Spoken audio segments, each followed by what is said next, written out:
JT Derivative Jill.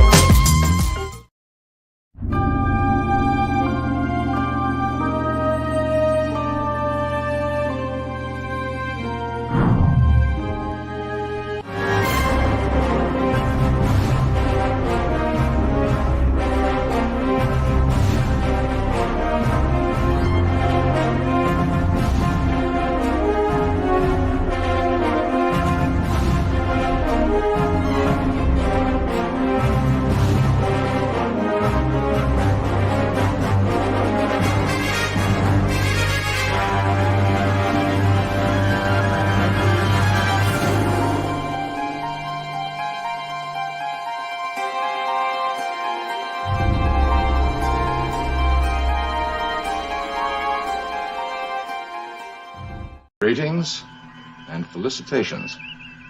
Hail, hail, fire and snow.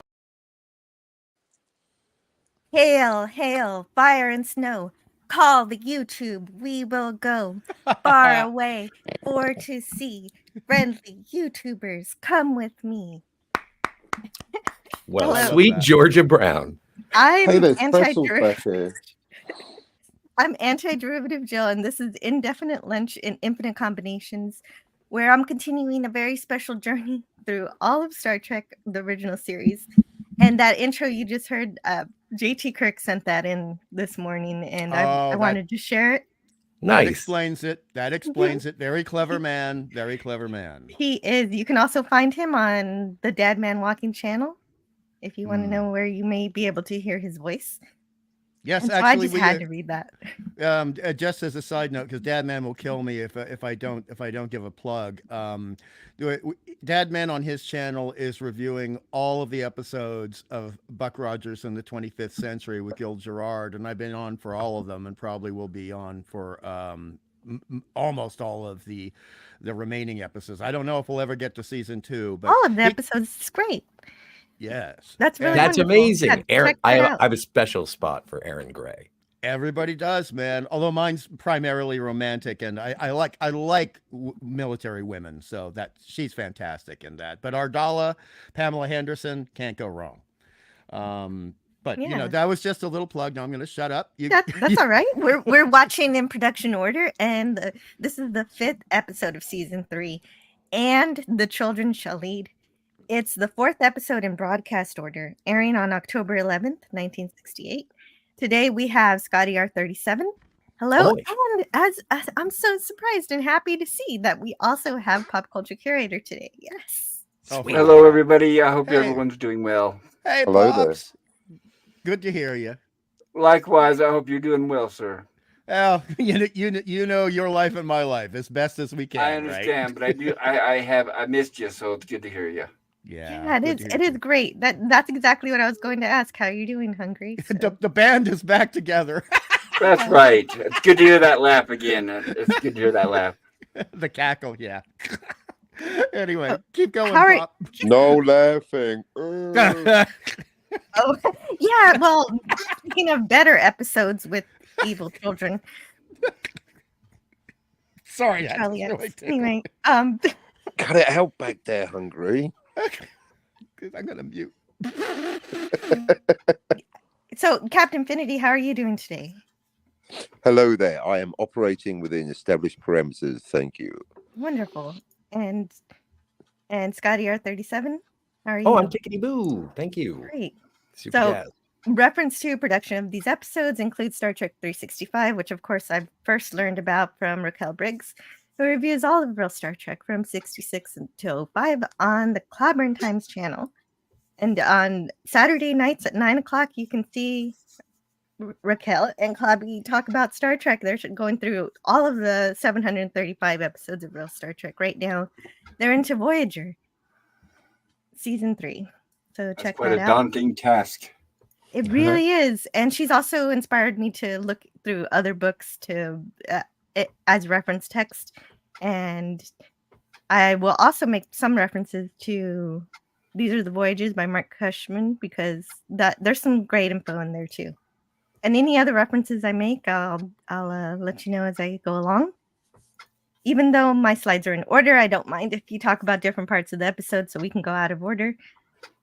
And so with that, I'll read the preview for And the Children Shall Lead from the 365 book as a refresher. And so here it is.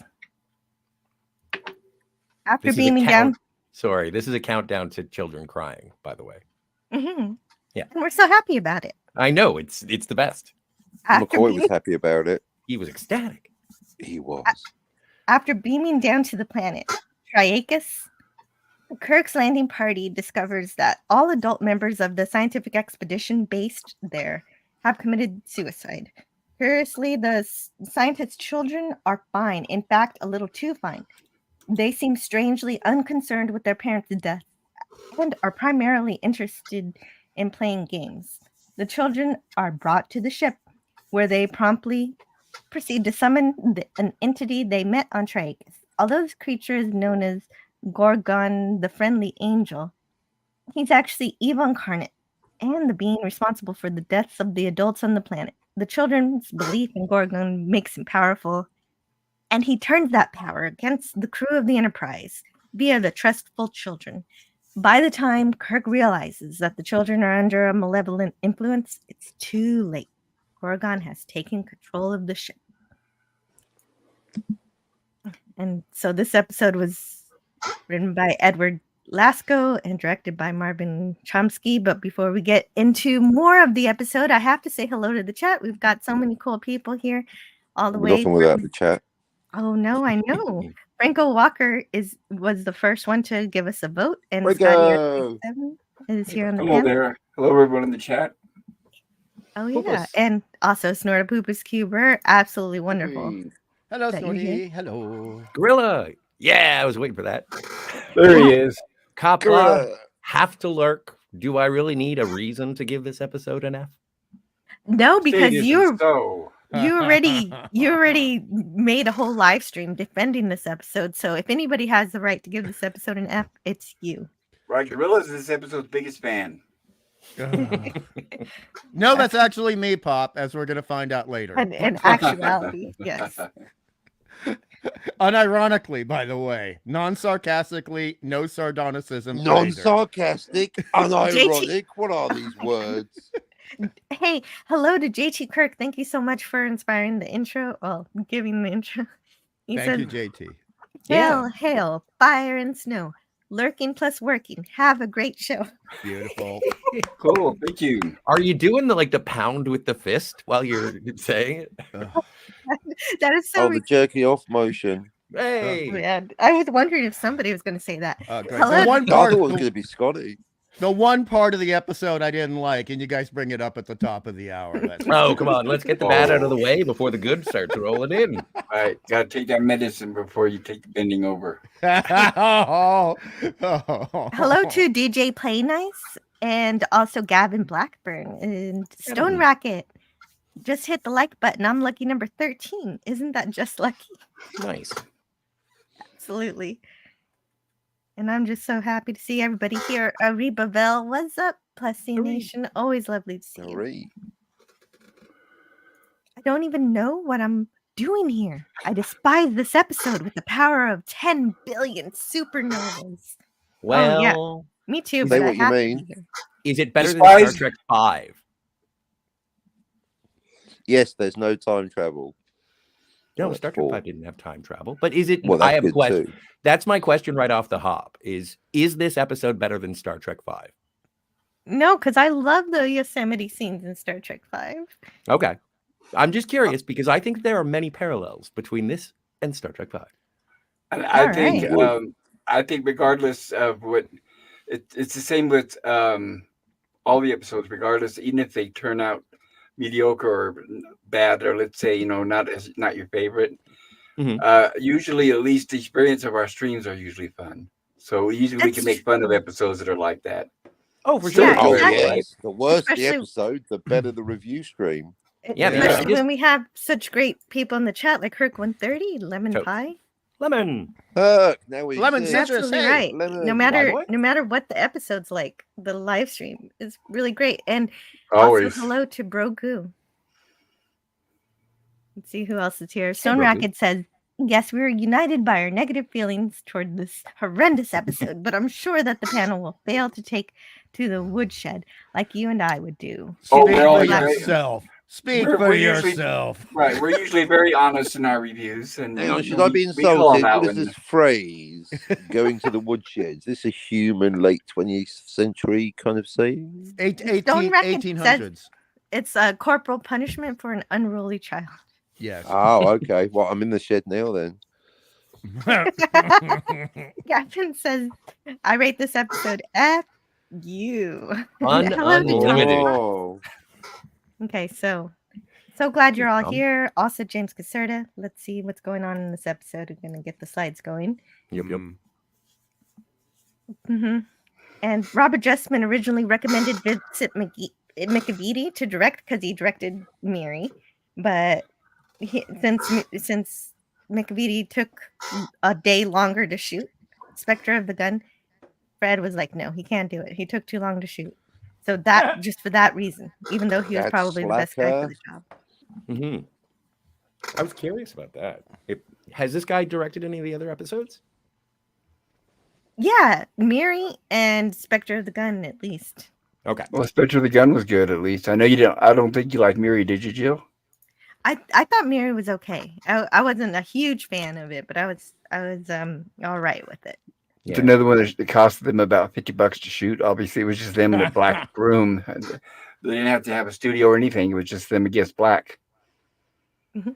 I'm exaggerating, of course, on the cost, but still, it's very. Oh, I mean, for sure. obviously, cost effective. I'll put it that way. Yeah, and it's representative of the rest of the third season. Like, I do agree with you. Oh, The yeah. third season looks cheap. Yep. It's tens of thousands less than it used to be, I believe. 25. 25. Okay. Yeah, I think it was Yeah, 25,000. that's more accurate. May have been more. I'll look it up.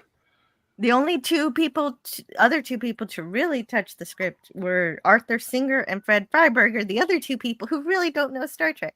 Mhm. And it shows heavily for me since Edward Lasco was also brand new to Star Trek. Gene Roddenberry did give his opinions throughout the writing of the episode, but since he didn't have his pen to paper, anything he said could be used Right. I think whatever way they wanted.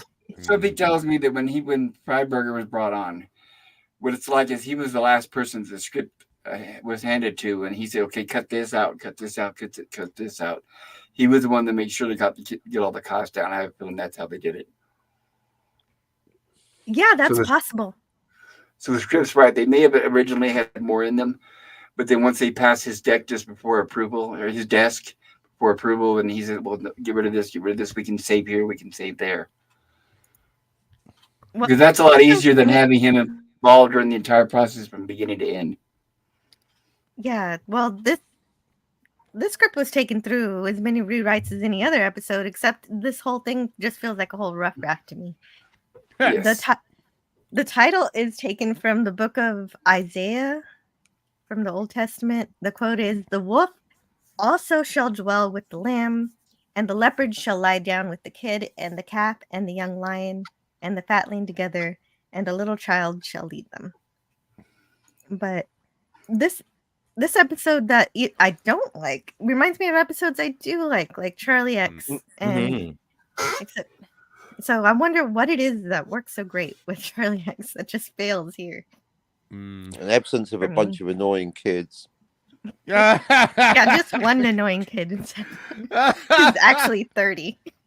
What do you guys think about the kids? Okay, you guys know TNG better than I do, but it's the episode where, Speak for yourself, Picard- darling.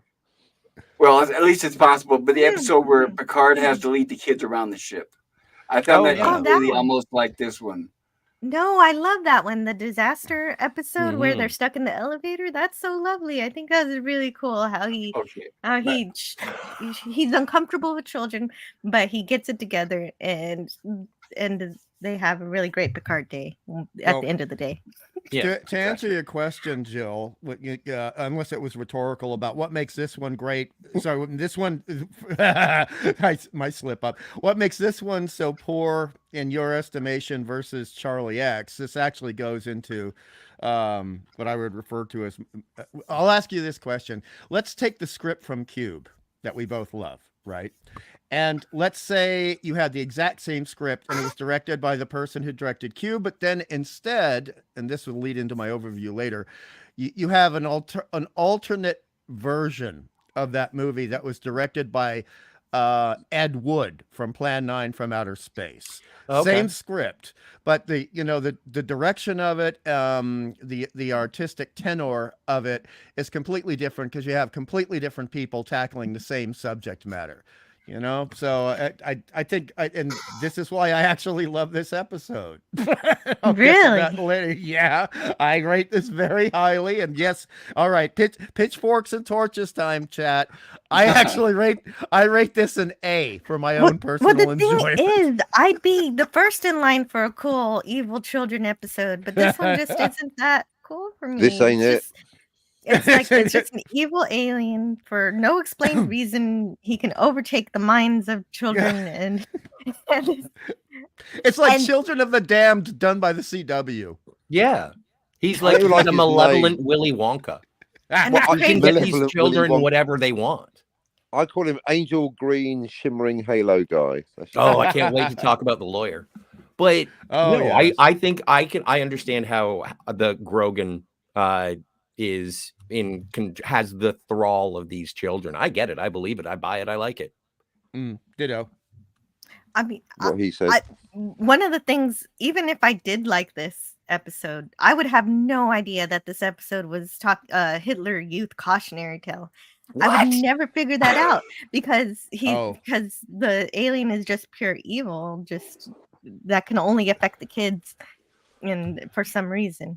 Well, Yeah, but later on we'll get to the point in the script where he does actually. Well, first off, they state that he comes from a race that started out as marauders and were basically being big bully boys throughout the galaxy, and then he states that he wanted to build up his forces again. Using the children to do so and get loyal followers. So for me, the bad jackbooters from Berlin aspect of it was very clear, even as a child. Huh. See, Bad and Jack you Booters did from get it. Berlin. That's got to be a musical. I do have to pollute this conversation a little bit with some beta canon. Okay. So I reject the term, but continue. it's a series of novels called The Q Continuum by Greg Cox. 3, I think. Maybe 2. And I read them about 100 years ago. And it says that the Grogan is actually an offshoot of the Q Continuum, the same as the God creature at the center of the galaxy in Star Trek V. The Nexus is actually a plaything that was shot across the galaxy by a baby Q, John Delancey. But the Grogan is an evil version of Trelane. Oh, by the way, Trelane's a Q too in these books.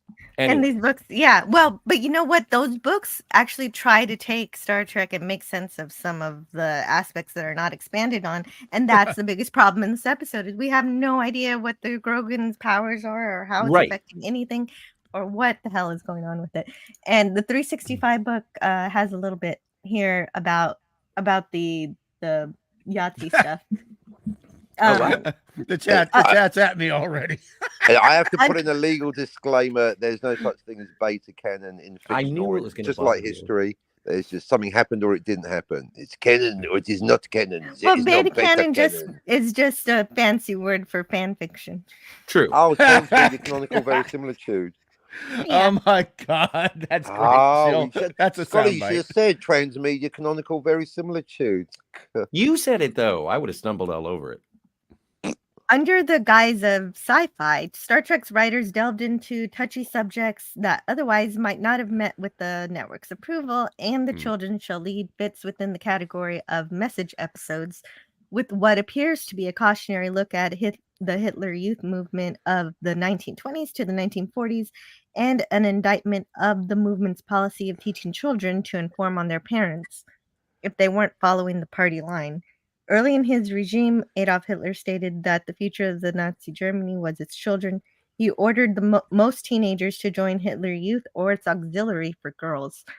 These young people were taught Nazi dogma, anti-Semitic policies, and military tactics. The objective of the youth group was to build a supportive following for Hitler. Direct parallels to that objective can be heard in Gorgon's ranting. You are my future generals. Our purity of purpose cannot be contaminated.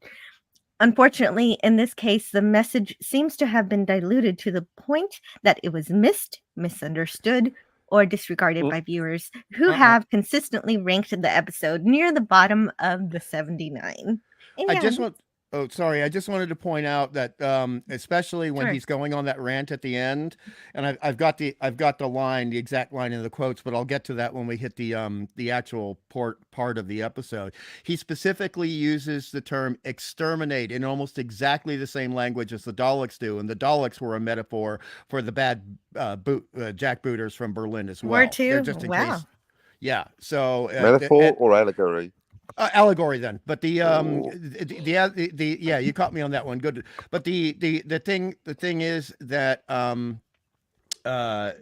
this episode was made about 3 years after, or maybe 4 years after, the Daleks themselves first started their launch into stardom with exterminating everything that wasn't like them or deemed imperfect. And since I'd already been aware of the Daleks as a kid, when I saw this, I just went, aha! Alrighty then, I'm still along for the ride. And the Dalek shall lead. And the Where Part is 130 the says- captain? The captain. Torches and pitchforks are too good for you. Your agonizer, please. But what if it tickles? What if I'm okay with the agonizer because this episode isn't all that bad? Oh, That's so the Thomas problem. Potts You says like the agonizer agonizer. might not be enough. He should be forced to watch Discovery. No, okay, that's one step too far. That's I've mean. tried. I tried. I got through that one episode where Harry Mudd was time traveling, and I'm like, no effing way am I watching another second of this. Yeah, you Double don't- torture. It's not filthy Well, Friday. the only good thing about that was that you got to see the Discovery blow up several times. The only problem it didn't, That the was only pretty problem cool. is that it Several didn't stay times. destroyed. Was the timeline malleable? It was More a like a time loop. loop. It was Oh, looping. thank goodness, a loop. A It loop. was don't still wanna talk bad. about it. It was still bad. There was dance raves. Oh, there were. I forgot about this. Stop reminding me of this. I'm so sorry. Why am I talking about the film? Okay. Hello to Bird of Prey 5. One day. Hey, Kapla, happy belated, sir. Kapla. Yes, happy belated birthday. Although I did say happy Yes. birthday on your real Happy birthday too. again, Bird. Good to see you. Yeah. Happy Oh, good. every day. There's a distress call on the scientific colony of Trachis, and all the adults are dead. All the grups, they're gone. Ha. Except for this. Oh yeah, look, the United Federation of Planets flag. Yay. Is this the first appearance of So it? cute. Yes. It's I really. didn't know they I got don't the, like the it. United Federation of Planets got their logo from a football team. Yeah, I do like it better when I- we get sort of the globe with the olive branches around it. That's my UFP. This early Well, yeah. UFP. This one is construction paper. Yes. Yeah. These bodies are ours, and we claim this world in the name of the Federation.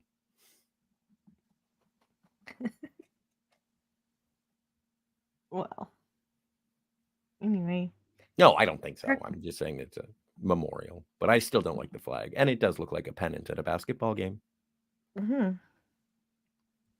Well, all the adults killed themselves for some reason. We never find out exactly why, except for that the alien is having some kind of negative influence on their emotions and makes them scared, so they kill themselves. I don't know. Hello, Suzanne Eckstein. Lovely to Hey, see Suzanne. Suzanne, And what do you Wes think of the Cagle. children? Hey, what's you. Oh yeah, what do you think of the children, Suzanne? That's what we're here to talk about. Mm. Oh, we haven't seen them yet, though. No, I know. It's about to about get a to whole show. lot better. I mean, at this point, when I was watching it, I have the first time, and then when I was there. like 13, and then when I was in my 20s. See, this is already it's a bad horror sci-fi film Sure. where, and I have other metaphors for this later, wearing the tattered raiments of Star Trek, and so I liked it for that. And this is very much the way a cheap Roger Corman 1950s horror sci-fi would start out. And I love Roger Corman. I like Night of the Blood Beast. I like the Giant Vlasic Pickle movie, otherwise known Bless as him, and he's Conquered still the- alive. Yeah, yeah, and he's still alive, and I still want him to do one last film. I worship the ground he walks on. I love Roger Corman. Ditto. But this to me was like Roger Corman ghost wrote and ghost directed a Star Trek episode. Because it gets really? so cheesy and so over the top. Yeah, I get a lot of Roger Corman vibes from this, and that's why I would greatly agree with enjoy that. this episode. Pardon? Yeah, I could agree with that. Yeah, it was a good observation. What's your favorite thing that Roger Corman did? Retire. You bitch. That's a compliment from me, as Finity knows, bitch. But the thing, catty bitch. The thing is that with Roger Corman, it's a toss up between. Because both of these are considered terrible for various reasons, but glorious for the same reason. So it would be Night of the Blood Beast, where we have the astronaut coming back who is established as being clinically dead, but he's still walking around, and we find out he's got alien parasites inside him, which was considered to be sort of a little bit ripped off for the sake of Alien in 1979. They actually have an X-ray of his chest, and you see embryo aliens in his torso, and it was very cheap, very nasty, but it was heartfelt. And so the production could in no way elevate itself to properly reflect the script. But I still loved it as a kid, except that they didn't show the monster enough, which was very common in the 50s. But then again, you also have a great movie called The Wasp Woman. And it's exactly what it sounds like. So she's I don't know. Yeah, go ahead, Jill. For some reason, I think I would enjoy those horror sci-fis if they were standing alone like that and The last movie he worked on was pretending and not pretending to be Star Trek. Yeah, I understand. The last but movie Corman worked on was 2021. That's not bad, considering it is 90s. Yeah, mid 90s at that point. I mean, I think he's pushing 100 now. Yes. But you know that whole aspect of it, and the way I described it, if you don't mind, and then I'll be done with my overview, is that all of this is like a Corman, Ed Wood, cheapest 1964 Doctor Who episode salad with Star Trek salad dressings with Quatermass croutons put on top. Oh, nice! And a Quatermass, I don't know Susan what Blake that is. 7. Oh, we're going to introduce you to Quatermass, Jill. You're going to love it. And Quatermass, there are some elements of Quatermass in this too, because that was the secondary thing. Now, Quatermass was what was considered to be the proto-Doctor Who and inspired Doctor Who. It was a television series in Britain, the first science fiction television miniseries in Britain back in the 50s. In the pits.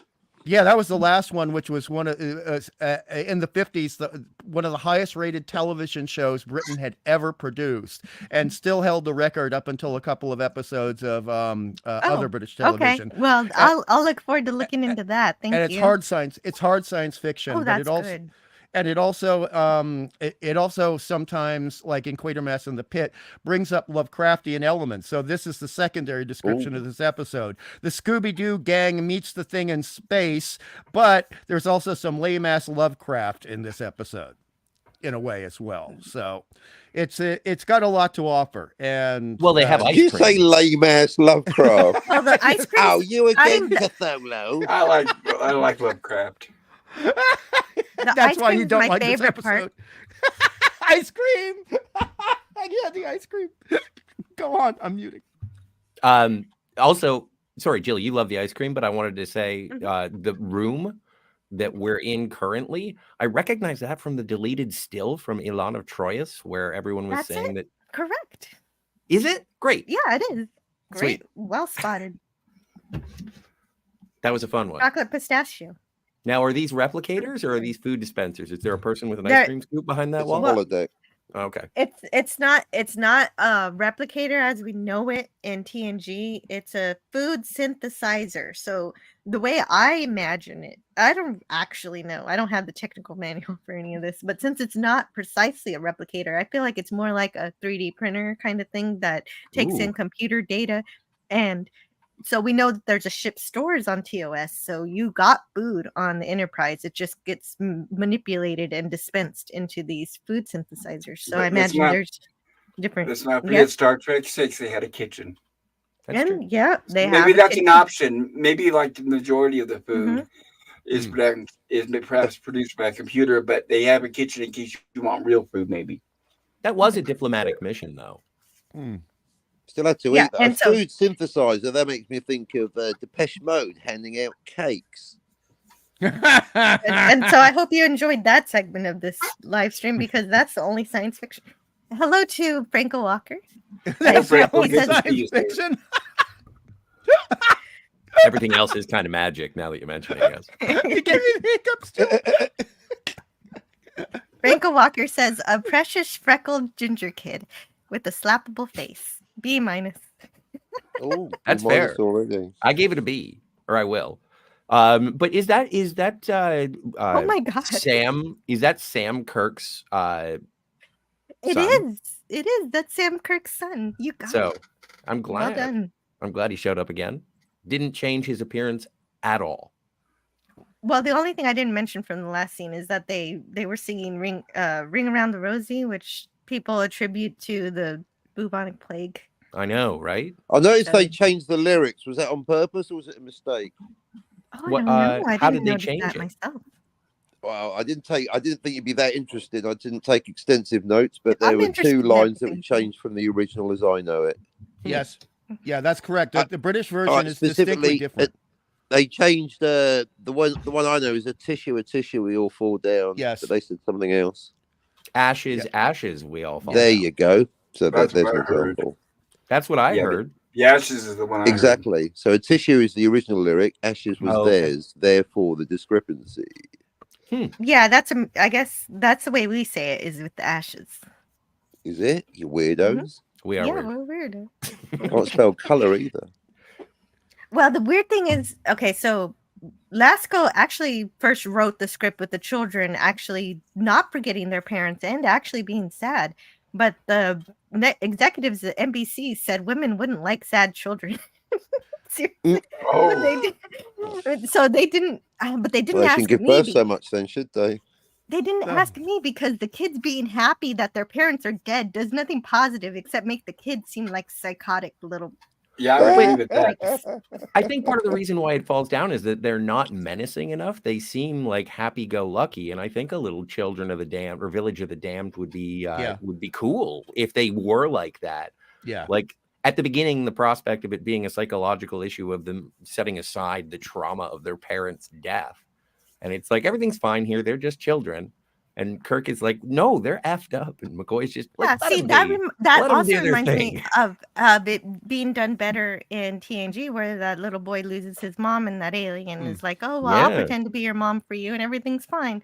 And Is so it that Lieutenant did it well. Astor? Well, Is it I mean, also Marla? when we look at the 60s, the whole psychodynamics of society, particularly in America, were very, very different, and they were just getting into it. So McCoy does, to be fair, because I'm defending this episode. I'm sorry. Sure. He You don't does try. apologize, man. He does. Yeah, I'm already in too deep for it anyway. But he It's cool. I mean, he did try to address the effects of shock and saying that this just may be them not being able to process their grief properly, and it may be very dangerous for Kirk to push them in a certain direction with the way Kirk wants to push them. So there was one of the things I did like about it as a kid and a teen and even in my 40s is that you had this almost symbolized opposite style of parenting between DeForest Kelley and Shatner as Kirk and Bones, whereas Bones is looking at what's best for the children in one way, and Kirk is looking like, okay, here's what's best for the children, but there is a distinct thing we have to get through here on a professional quasi-militaristic level. We have to get to the end of this mystery and find out what happened and defend other people from this kind of thing possibly happening to others. Because well, and Kirk does say, like when Bones gives his prescription, and Kirk says, "I will accept what you're saying right now, but I will not do it to the exception of the safety of the ship." Exactly, precisely. Thank you, Scotty. Quite so. Yes, and I have to thank Stone Racket, $20, a $20 super chat. Incredible, Very cool. incredible generosity. Yes, Here thank are you. some Very more. cool. I demand it. I demand it. Thank you, Scotty. Stone Racket says, here are some more space credits for you to compensate for having to endure this horrendous third season Star Trek episode. Oh, maybe you should watch bad ones more often.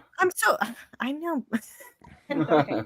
Well, at least you're on my side, Stone Racket. I think everybody on this panel really appreciates this episode on some level that I am not. I enjoy it. I mean, it may not be the best episode, but I still enjoy it. It's all I Star don't get Trek. it, but I love you guys. All Star Trek, Best especially people TOS. I take it over anything else. Exactly. especially the new The worst OST episode is better than a billion Picard seasons. Oh, absolutely. No question. Yeah. This is I'll watch this a million times before I ever go back to Picard season 3. It's so funny. You guys are saying this, right? You're making these statements with the emotional overtones of them, and the sun just broke here. The dawn just broke here. Nice. As you say that. The Gorgon has greeted you. But this scene, though, see, again, rating this very highly, and we'll all give our ratings at the end, as I remember. That's what we do here, Jill. I love this scene, especially with the charming personage right in the center of that still frame. Oh, yeah, I love her, too. And her body language, her facial expressions, and she does something very, very subtle in this scene when she's talking to the little boy, where she says, "Well, sometimes you have to get bad surprises as well as the good ones. And what would you actually like?" And he says something that just obviously to her resonates as very creepy when he decides that he wants the chocolate fluffy or something, and then Pistachio. Chocolate pistachio, and then he wanted to add mango or something to it. Peaches. Millions of peaches. It was peaches originally for going to me. be apricot. Oh my stars. Just the whole way that she's picking up on something, and it's very subtextual. We don't have any on-the-nose bloody dialogue about what she's emotionally or psychologically encountering herself, looking at these children. And the way these kids acted together, I was quite impressed. They really did seem like almost a holistic unit, cadre of children. I will agree with you on that. The acting of the children is wonderful. That's why this episode kind of reminds me again of TNG, of another terrible episode called Rascals. Oh dear. I love God. Rascals. That's the Little Rascals. Yeah. It's like Muppet Babies, but on Star You're Trek thinking Next of Generation. Alfalfa. Chat's on fire. It is. Well, I did want to say hello to Kronos. Hello, Kronos. Hello, Kronos. I love Hail, you. Kronos. Yeah, good to see you, Kronos. Hope you're doing well. Yep. Damn it, Jim. Hey, Jim. Jim's Landscape LLC, Commodore Productions. Hail, Jim. If you like puppies and Star Trek fan films, he's your man. Sadly, Kronos. No, Christopher Reeve was not in Children of the Corn. He was actually in John Carpenter's remake of Children of the Damned, and it was sadly that was, yeah. Yes, that's correct. The kids with the blonde hair and the eyes that would glow. Yeah, I don't know if I saw it, Gorilla. I'm sorry. It was in the remake. It was a remake. Wasn't that a remake, or was that the Yes, original? it was a remake in the '90s, and sadly, it was the last film he had before his accident. Sadly. Yes. Oh no. Yeah. This is a D minus. Thank you, Kronos. The voice of My sanity, people are right? here in Binary. the. Thank you guys for being here. I love the They're chat. so excited they can't wait to vote. I would rather watch what? Come on now, there's jokes at joke. And like at the very least, Okay, it's an all that hands on. goes too far. That's too far, Kronos. It's an all hands on deck. Like you get your top 7, you get Christine, and there's a little special something coming up later. Mm-hmm. And also the little boy to the left here, especially at the beginning on the planet when he's directly addressing Kirk. I mean, I thought he was wonderful. The way he just seemed so free and easy, coming, facing off with such a great actor. And I say that unapologetically as William Shatner, even at this stage. I agree. This little guy was magnificent. Because he knocks over the flag and he's just, I'm sorry, Captain Kirk. And he seems pretty genuine. Like he has no clue what's going on. I love this line of dialogue. Parents love stupid things. Yeah, parents love children. Hey, that's what he says. That's what Kirk says. But that brings up another wonderful aspect. All the parents laughed. I don't know if we're up to the before you get here. into that one, Hungry. Just hold on for a moment. Sorry. I have to thank Wes Cagle for the $2 super chat. This one is better than any Voyager episode. Wow. Okay, that's better. Thank you for the super chat.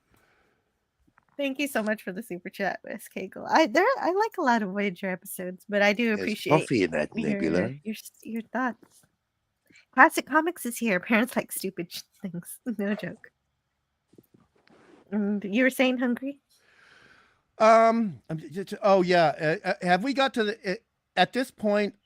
Did they invoke the word that they hate? The kids hate busy, because that becomes like the code word. Like, oh yeah, it's right about to come up here. It's like she brings it up, and then they say busy, and that is something that was a big problem from the 50s to the 60s and even to the 70s, because I'm a 70s kid, where a lot of kids would bemoan the fact that parents were so overworked and so focused on their careers they wouldn't spend a lot of time with them, and that just brought out a whole bunch of angst in the kids. And I thought all these kids, particularly that guy right there, he really brought that out, and it was something that bonded all of the children. What turns them this way, which will, no spoilers until we get on to later, but it becomes very clear that the elephant in the room, the ghost phrase is neglect. They feel neglected, and then this son of a bitch comes in and tells them all the sweet words they want to hear. This best angel green shimmering halo guy. Well, yeah, he makes them turn on their parents in some way, and that leads to their death. So yes, this guy. How does he have enough power to make the children forget their parents? Well, this is something that posed a plot flaw, which I generally don't talk about. I leave that up to you guys.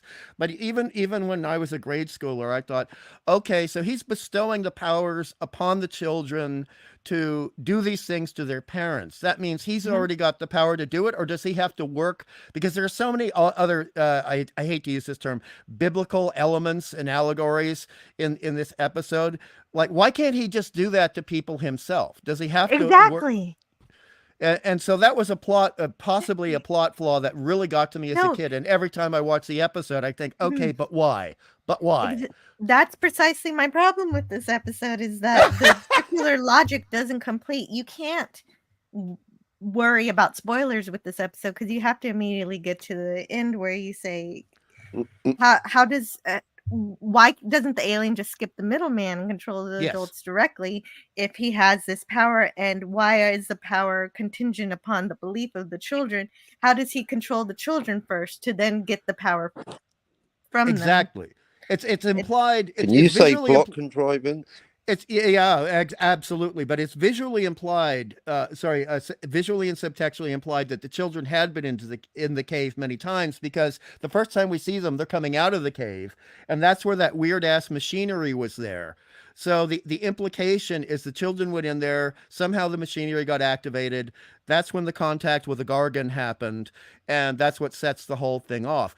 But it's still not established clearly and succinctly concretely. See, you said it. You said it clearly and concretely. But the episode doesn't. Obviously, Kirk freaking out in the cave.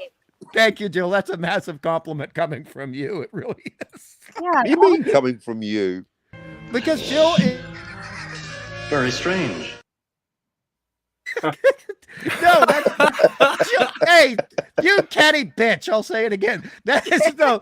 That Jill understands how much I respect how her mind works and her mighty intellect and the fact that she likes Into things the to be succinct, punishment booth, hungry. succinct, logical, and concrete. These are three things that Jill often needs in her story plot lines, and that's one of the many things I admire greatly about her. And I can let this part go, but see, the thing is, I think Jill is the same way.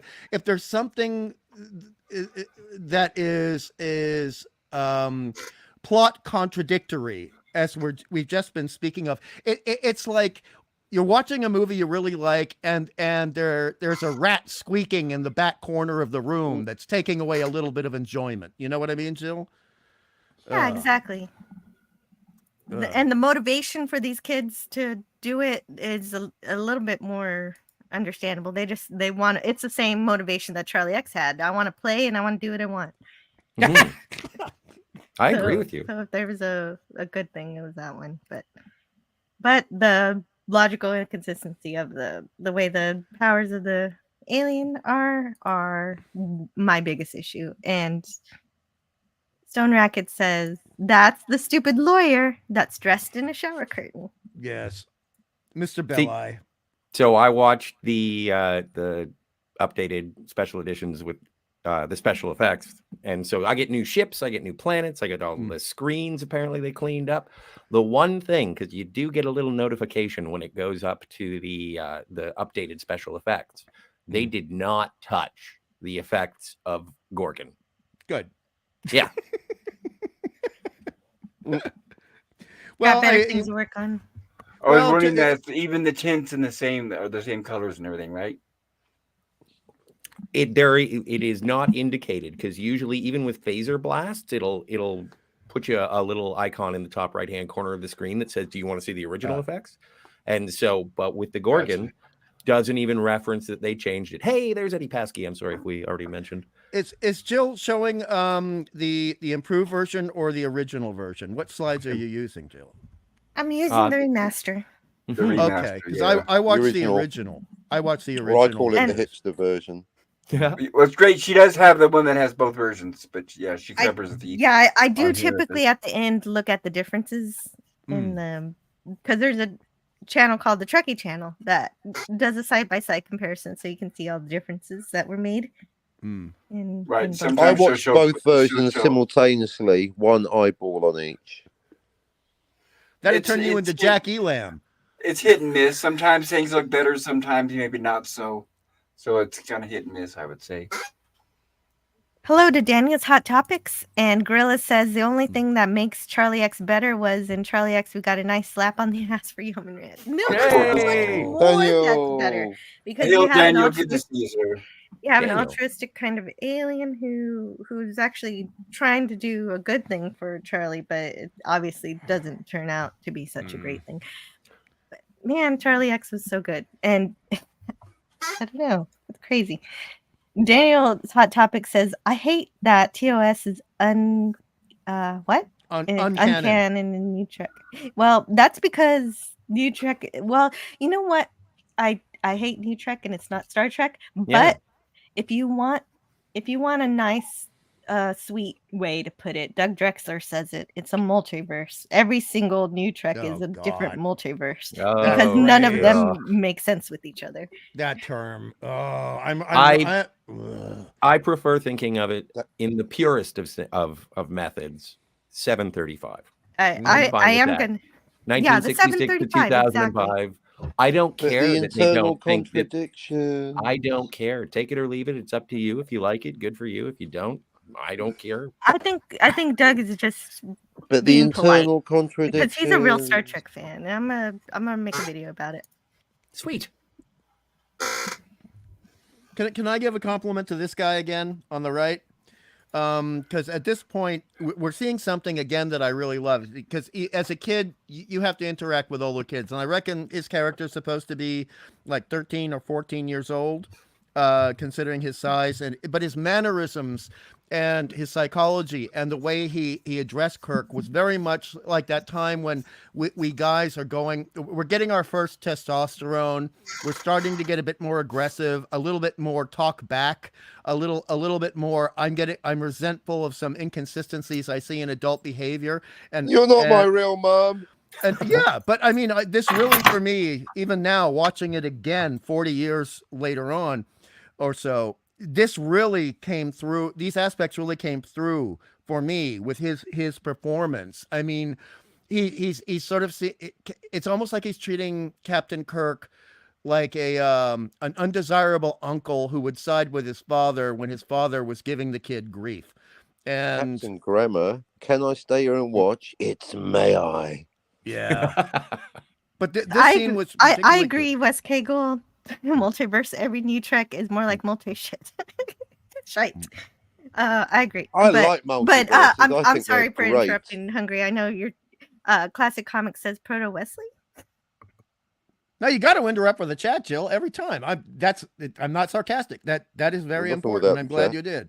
But I mean, obviously, no one else is going to wax enthusiastic about this episode as much. So I had to. Just exactly. Jim says, "Where's PvP? He doesn't show up for Tuesdays. He's got to work."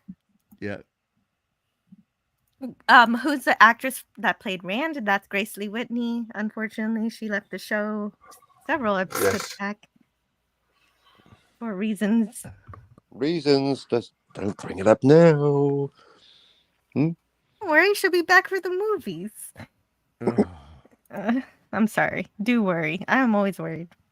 Anyway, Daniel's Hot Topic says, no, the future ruler of Earth, Lord Doomcock, says that Disney is recasting Luke, Han, and Leia. Boo. It needs to happen, Daniel. It's going to happen eventually. Suck it up. I would say, like it or not, it's inevitable. We're talking about Disney, so, they're not done killing franchises yet, I'm all for it. Just remake the originals and just be honest about it this time. You know what I'm talking about, J.J. Abrams. Episode 7. And also just to back you guys up on this one in a more Pollyanna-like, because I'm Pollyanna tonight. The thing is that James Bond got recast. Doctor Who, they invented the regeneration for the recasting. It happens, and sometimes good comes from it. Sometimes it won't happen in this case, but very unlikely. Very unlikely. So getting back to the episode, though, Kirk and Spock, they talk about the deaths of the adults, that they had to have been influenced by an outside force that the children were somehow immune to. And so I think that's an interesting idea. Like, what makes the children immune to? Well, Kirk even questioned McCoy on could it have been biological warfare, like a chemical weapon or an infection of some kind. So there was a little vial or something in the lady's mouth. Yeah, a little vial. What? Oh, well, it's a possibility that, like, when the kids go in the cave, because like all the adults say that when they go into the cave or they feel like an anxiety. I think even Staker or whatever Stoker. What's the name of the doctor who does the last report? Stickler. Staker. Anyway, and yeah, he says that there's an unease, and I'm wondering if it's not portrayed in the episode very well, but maybe it's the wonder of youth. They're more curious about the sensation as opposed to being off-put by it, and that's what makes the Gorgon more, I don't know, appealing to them. Is like, I can give you whatever you want. If you don't like this planet and everyone is too busy, we can leave this place. So, like, again, I do think the motivations of I'm fine with it. I think that they're just weak-minded children that are taken under the They're influence. weak-minded, then why aren't they overtaken with the fear and anxiety? Just because they want to have fun? Yeah, easily seduced, easily enchanted, shall we say, rather than weak-minded. But the thing that makes sense. Sorry, Joe. If a Q spin-off could give you like a ship to go to a better place where you want to be, as opposed to this place, I don't. And then, like, I guess there is an emotional suppression that happens when you are driven by this force. Like, one of the reasons that I do appreciate the Gorgon is that the legend of the planet, which Spock refers to as being a legend, is that it was a race of conquerors that were ultimately taken out by all of the races that they had, marauded. not Yes. conquerors. They were marauders.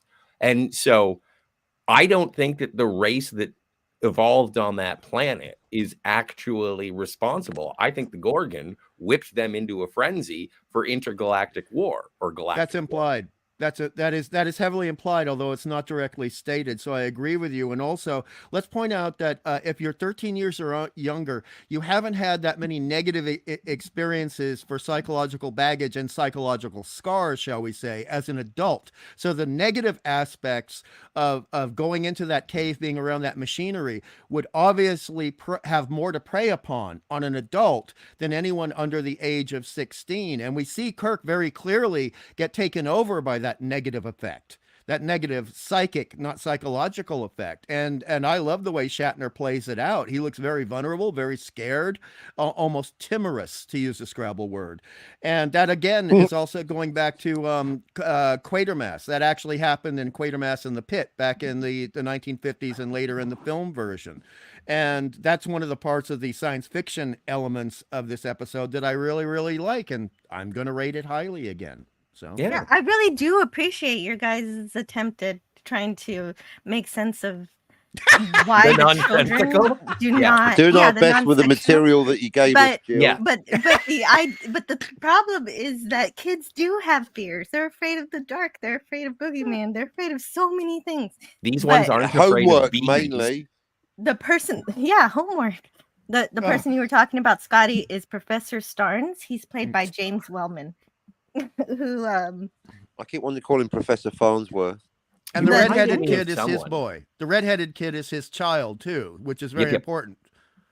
An actual child, not a redheaded stepchild. Yes. Funny. That's a good one, Scotty. But you have the head of the colony, right? And then his son is the head of the band of children who destroys the colony. So you've got this nice little juxtaposition of the son and the father in this episode.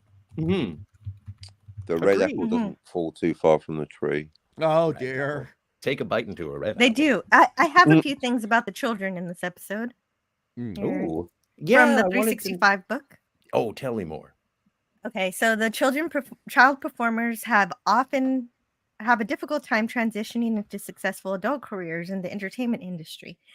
But 3 of the youngsters who appeared in And the Children Shall Lead moved on to success.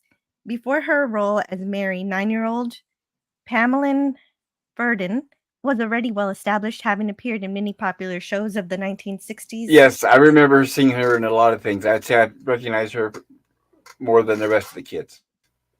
Yes, such as Bewitched, My 3 Sons, Family Affair. Following her Star Trek appearances, Verdon voiced the character of Lucy in the animated movie A Boy Named Charlie Brown and 2 specials on TV. She voiced a character in Charlotte's Web, an animated version of E.B. White's classic tale. In 1973, in addition to her active career in voiceover work, she appeared in dozens of television series, including Mannix, The Odd Couple, Lassie, and The Streets of San Francisco. Beyond her acting career, Verdon has been recognized for her work saving neglected and abused animals. Oh, well, Brian. And wait, Jill. Mm-hmm. I didn't hear anything after Charlotte's Web because all I was doing was repeating to myself, "Don't spoil Charlotte's Web. Don't spoil Charlotte's Web." Is it okay? What happens at the end of Charlotte's Web, Scotty? I don't want to spoil it. I don't want to spoil it. Oh, dear God. Everybody's read and seen Charlotte's Web. Well, I just don't want to spoil it. You don't want to spoil it? Look, there are some people who haven't seen it. It's a great and wonderful movie and book for children. I've read it to my children for bedtime because it's a great way to teach children about the harsh realities of life in kind of a really fun kind of way. In a weird way. It's a weird way to say it. No, but it dances around the same idea that we are counting down to children crying. So I just want to tell everybody that Old Yeller will be fine. Okay, but also, Jill, you have the perfect voice for Charlotte. You have the perfect, really, and I'm talking about when I read the book, right? And the voice I imagined in my head was incredibly similar to yours. And that hearing you read that book would have been magical to any child. And I'm just so glad that you did that. Thank you for sharing that with us. Salutations. Oh no, Jill dies at the end. Hey! Okay, to continue, Brian Okay, so I don't know how to pronounce his last name. Toshi. Brian Toshi, who played Ray, was very busy after his Star Trek appearance, co-starring in such series as The Brady Bunch, Kung Fu, and Diagnosis Murder. Hey, His motion Is that the redhead? No. Is it Tosh? Sorry. Wait a minute. Because the redhead seems to be I'm not most prominent, but I don't know. No, the redhead is Craig Hundley. Thank you. Okay, you're welcome. And The Brady Bunch, Kung Fu, and Diagnosis Murder. His motion picture credits include The Omega Man with Charlton Heston. Nice, yeah. And The Revenge of the Nerds. Oh, right. Okay. Oh my. I remember him in that now. I also remember him in Diagnosis Murder because I actually do enjoy that show. Was he ever on Matlock? No. Oh, okay.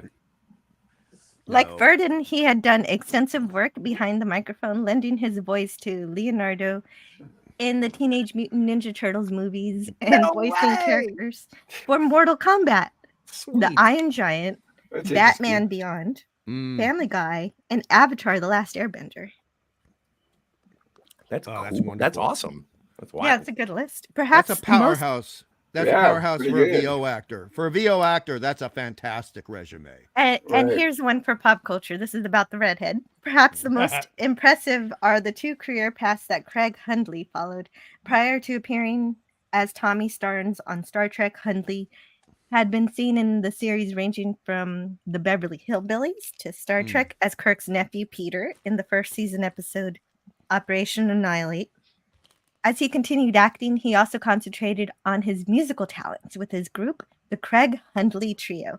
He played piano on his own jazz compositions, drawing standing ovations when performing on The Tonight Show starring Johnny Carson, The Jonathan Winters Show. Wow. Hundley soon found himself writing and recording background music for the TV shows Alfred Hitchcock Presents and Knots Landing.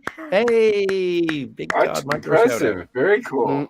As well as for the features Dreamscape and Star Trek for The Voyage Home. Love Dreamscape. Oh. And I love Star Trek for The Voyage Home. It is a fantastic movie.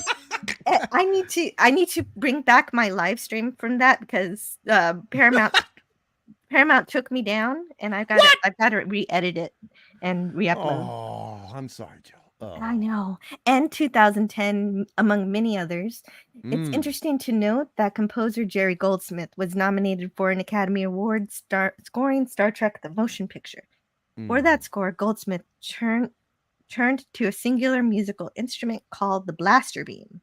Oh yeah, the blaster beam. Yeah. To augment the V'ger's probe screen.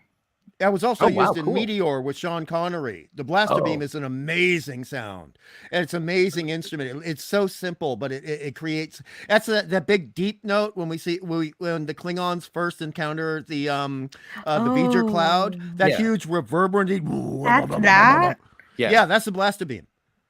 Well, the blaster pretty much the same thing as the seismic charges from Attack of the Clones, and so no, it's great. The blaster beam is a 15-foot long device that used motorized magnets and a series of artillery shell casings to produce its unique sound.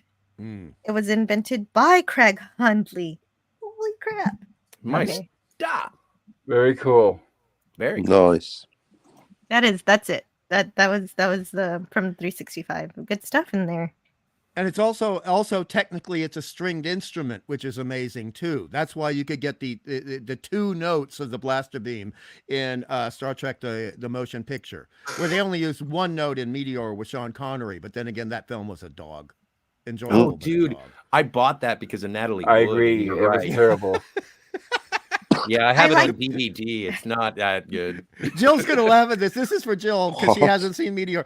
It's the only. So there's a giant meteor coming towards the planet. This is in the late 70s, way before Armageddon and Deep Impact. But the thing is, because it's Hollywood, they actually have breathing sounds for menacing tones from the asteroid, from a piece of rock in space, and it actually breathes as it approaches things to destroy. That's True. crazy. That's crazy funny. Well, you know, Yes.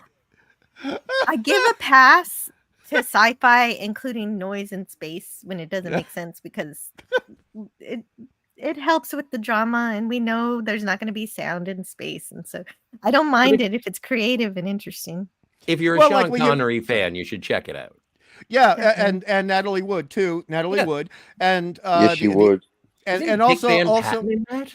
no. It's the Okay. guy. It's the guy. It's oh god. It's I'm trying to remember his name. From oh god.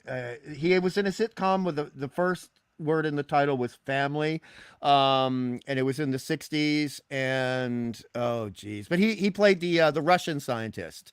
And he was from. Wasn't he in remember. 2010? I think he might have been. I think might he have might have been. been. But the other, oh, Anyway, jeez. You can hear all about it next week on our new podcast, Meteor. Yeah, exactly. Well, somebody should cover it. But to back up Jill Oh, too, for sure. when we are seeing scenes of the Enterprise in space firing the phasers, and we hear the phasers firing, we don't complain. Yeah. You know? Exactly. No, I never. Photon I really torpedoes. don't. There's my It's the one thing I will let go for sure. Yeah, no one complains about explosions in space. That's I I enjoyed agree. Star Wars, but I think you'll find the Death Star wouldn't blow up like that. Actually, even I am not gonna. It doesn't matter. It's not a documentary, folks. Let it go. It's true. He It's invoked true. the A word. Well, because Timothy the- invoked the A word. Because in science fiction, space is kind of like an actor in and of itself, and so it Yes. needs. And if it's not voicing itself, then we don't know. If you want play your Death Stars blowing up with realistic, science-friendly, silent explosions, then you want a movie about a man doing his taxes. That's the movie for you. Well, that's what I like about Hitchhiker's Guide to the Galaxy. The movie is at the very beginning when the Earth is destroyed. It barely makes a sound. And I'm okay if they want to do so that. you liked too. it better? It's a comedy. Oh, I like the explosion. It was almost silent. I give the author the freedom there. Kronos says, "I'm not overthinking things. I'm just giving this a D-. Good for you. Good work." Mine Z. Mine. Yeah. Taylor. Hello, Taylor. And Franco Walker says, "I've been trying to think of anything I was afraid of when I was young. I can't think of a thing. Bats. Working. I was afraid of the dark." I didn't like bats, but I didn't have enough money to do anything about it. Yeah. Didn't Vincent Price voice the rat in Charlotte's Web? No, that was Paul Lind. That Paul was Lind. Paul My Lind. stars. I don't have Oh, I'm that. so Lynn, glad as that you you can- I tip my hat. Paul Yeah, Lynn I is love Paul Paul Lynn, Lynn. yes. I love Paul Lind. So I as a kid, actually, because of Bewitched, I would watch anything. Uncle Arthur. Hello, I agree. Sam. I agree. I'm in the same. Yes, I agree with you completely, 100%. Uncle Arthur. He only did 8 episodes, but they stand out. 8 episodes, but it feels like he did 16 in a good way. It you does. know? Everybody says that. Yeah, it feels like like he's in a lot more, but no. The excellent Fawlty casting on Towers that only show. had 12. You would never have a set of character actors like that these days ever again. No. Everyone was no. unique, and they're not high for their looks back then. That's all. I don't know. Come on, man. Paul Giamatti exists. No, that's a good point. No. I like Paul Giamatti. All right. Okay. Pitchforks and torches time. I Yes. love Paul Let's get back to Giamatti. these children. Let's get them crying. There was another thing about Brian Toshi. He also comes back in Star Trek: The Next Generation episode, another horror episode, The Night Terrors. Oh yeah. where This is they a great scene. I love misrepresent this scene. REM sleep. Yep. Scotty's on point. Scotty noticed something. And that's why he's got to be changed immediately. His mindset's got to be altered immediately. This is good strategy on the part of the kid cadre. Is that So what we once- can call them? Once the children start, yeah, Kid Cadre is cool. when they start throwing dice, the children, I mean, does that Six does for a that just four. mean that they're totes every time? Does that mean that like they just have mind control? Like the Gorgon has mind control over every member of the crew?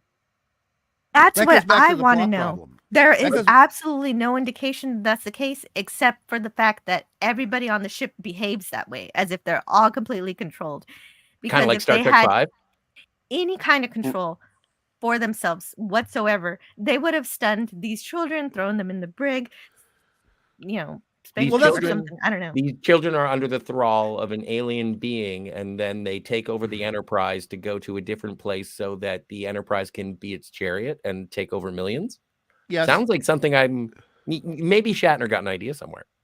Oh, but I mean, the other thing too, to back up Jill, and it goes to a previous point, is that they did kind of, they accidentally trip over their own feet, and the plot, as much as I love it, does self-contradict, where there's this point where Kirk wants to talk to Spock privately, and so the implication is the children have to be in visual proximity of people in order to control them, and if they're not in that proximity, then the people are not controlled, because we see uncontrolled people in this episode in different areas of the Enterprise, and then we see people being controlled.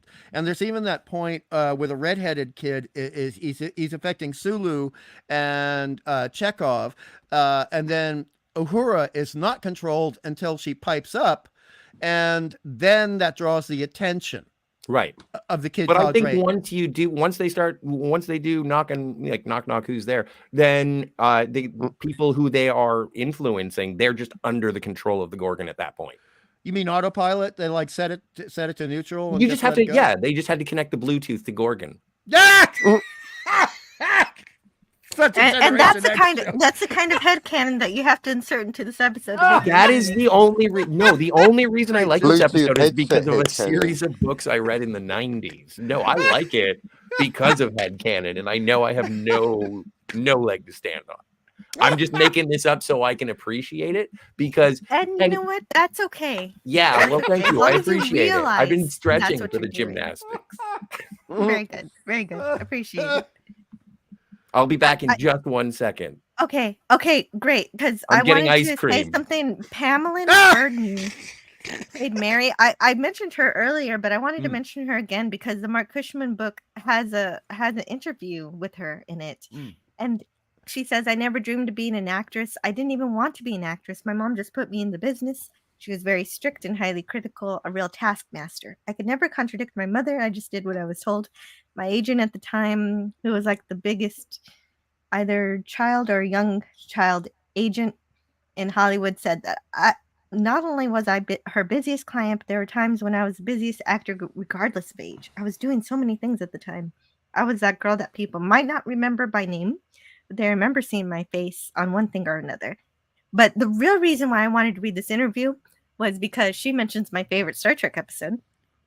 I remember watching a lot of Star Trek. I really remember the Horta episode, The Devil in the Dark. Aww. We humans don't realize that the animals we share the planet with have feelings, sense pain and anxiety, and have the same nerve receptors that we as people do. Animals may not look like us, just like that living rock didn't, but they have feelings like us.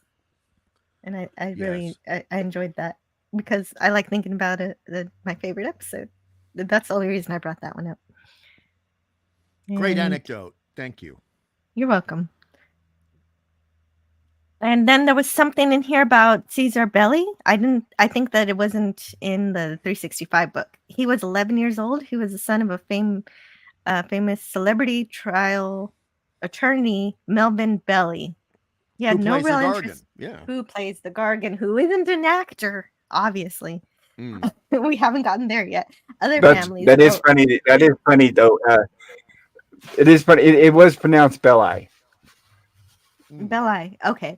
Other families go on vacations. We would get together and do weird stuff like be on Star Trek. What the son of Melvin Belli really wanted to do was follow in his father's footsteps and practice law. He later became a lawyer. So then, what else? The great thing about that, just I won't jump ahead, but the great thing about Melvin Belli being in this is that he's playing a supernatural metaphysical parasite, and he's a lawyer, which is a physical real parasite. So it all works out. Symbolically. Yes, that's one way of agreed. putting it. I agree completely. Yeah, I agree with that. That does work symbolically. If only he could act. Mark. Well, he wasn't Mark known to be an actor. In fact, this is the only thing I know of him being in it. It's surprising. Mark Robert Brown played Don. He was 10 years old. He said, "I'd already done I Spy, Andy Griffith, Please Don't Eat the Daisies, Family Affair, The Flying Nun, Bewitched, and the Monkeys."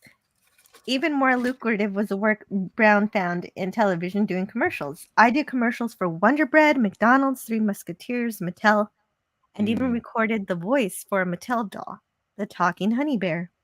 You'd pull the string and I'd say things like, "I just love honey." And then it would make the sound of a stomach growling. Oh, geez. That's nightmarish. Brown was excited to be asked to audition for Star Trek. He said, "First, like so many people, it was a favorite show. I watched every episode. Second, I was well aware of what was in the news, so I got an important underscore of the episodes, with Star Trek being in the forefront of so many social issues." Of the audition, Brown recalled, there were about 5 or 6 competitors who were other young Black children like myself that were doing some level of work. I remember when I came in that they spent more time setting it up and explaining the storyline to me. And they would describe it in ways such as the Gorgon, who is an angel who turns into a devil. And you are following this angel because he takes over your minds and makes you do things. And then Chomsky and Joe D'Agosta went to work casting the adult guest players, and so we'll talk about those. We'll talk about Gorgon later. And I have some pictures of the children here. Here's Brian Toshi. Yeah. And then here's the redheaded child, Craig Hundley. Looking like he's in the Monkeys there, and I like that. Yeah, because he is. He's got his music going. He's a talented kid, and he grew up to be a talented adult who invented musical instruments. And crazy, insanely cool. And here's Pamela Ferdin with Lassie. I loved Lassie when I was little. Then, okay, we'll get into this one later. Yeah. Lassie was played by a laddie. True story. True. Oh, really? Okay. Yes. I thought it was a lady dog. Sorry to break it to you.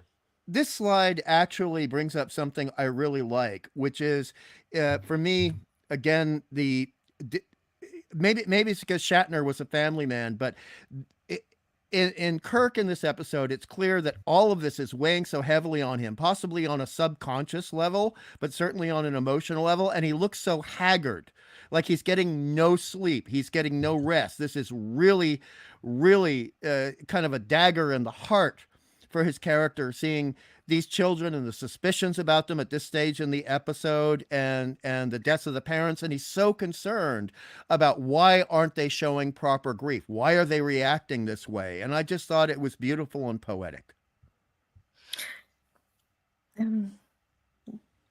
I know I'm the crazy guy in the room. Well, no, that's okay. That's okay. That's okay. And it makes sense to care about the psychology of the children and what's going on with them, and not realize that they're just being controlled by this alien entity who wants to kill millions of people. Yes, Jill, precisely. Nah, so does Bill Gates.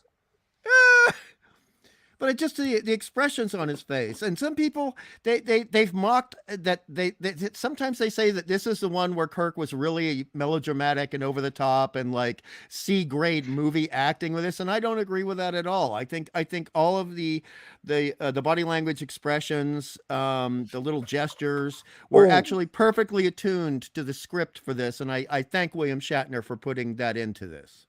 I think he is overacting because of what he's getting. Because of What- what he's What's given. required. He's doing the best with what he has. Exactly. Speaking of though, that perfect segue. What my favourite single moment in the entire episode is here, where basically McCoy comes up with something, gets a mild rebuke from Captain Kirk, and the half-second look, Scotty, that Spock gives McCoy, like, "You fucking, he told you." It was beautiful. It's just their entire relationship summed up in it's just peak Spock and McCoy. Beautiful. Oh, this part is beautifully awful considering what happens. But Jill's When about I to saw say. this part, I was like, "Oh, this is why Hungry likes this episode." Yeah! Jill, you know me too well by now. Well, this is a sci-fi horror moment. It really is, considering what's happening to the two guys on the transporter platform and what the children have done to him. You know, these guys the term is spaced. They're getting spaced. It's They're horrible. getting spaced. Yeah, but this goes back to Scotty saying they must be all controlled by the alien now because nothing makes sense with how the crew are behaving. The Okay, alien from can within Can is you the read? enemy. Can you read the console in front of your face that tells you that you're about to beam somebody into space? It's right there. They know what they're doing. Tears in my eyes. Keep going. I mean, yes, it does become a horror now, but what kind of ship just lets you toss even if these people are mentally controlled to think that the controls are perfectly Read fine. the room. Read the console. The console says we're in orbit of the planet, so it's fine to send the coordinates are set and everything, even though they're really not because they're hallucinating. Even though we have no indication in the episode that that's the case. Even if so, what kind of ship would allow that without any kind of warning system? Like, just like, what the fuck? You're like, wouldn't the ship say warning, you're about to space somebody?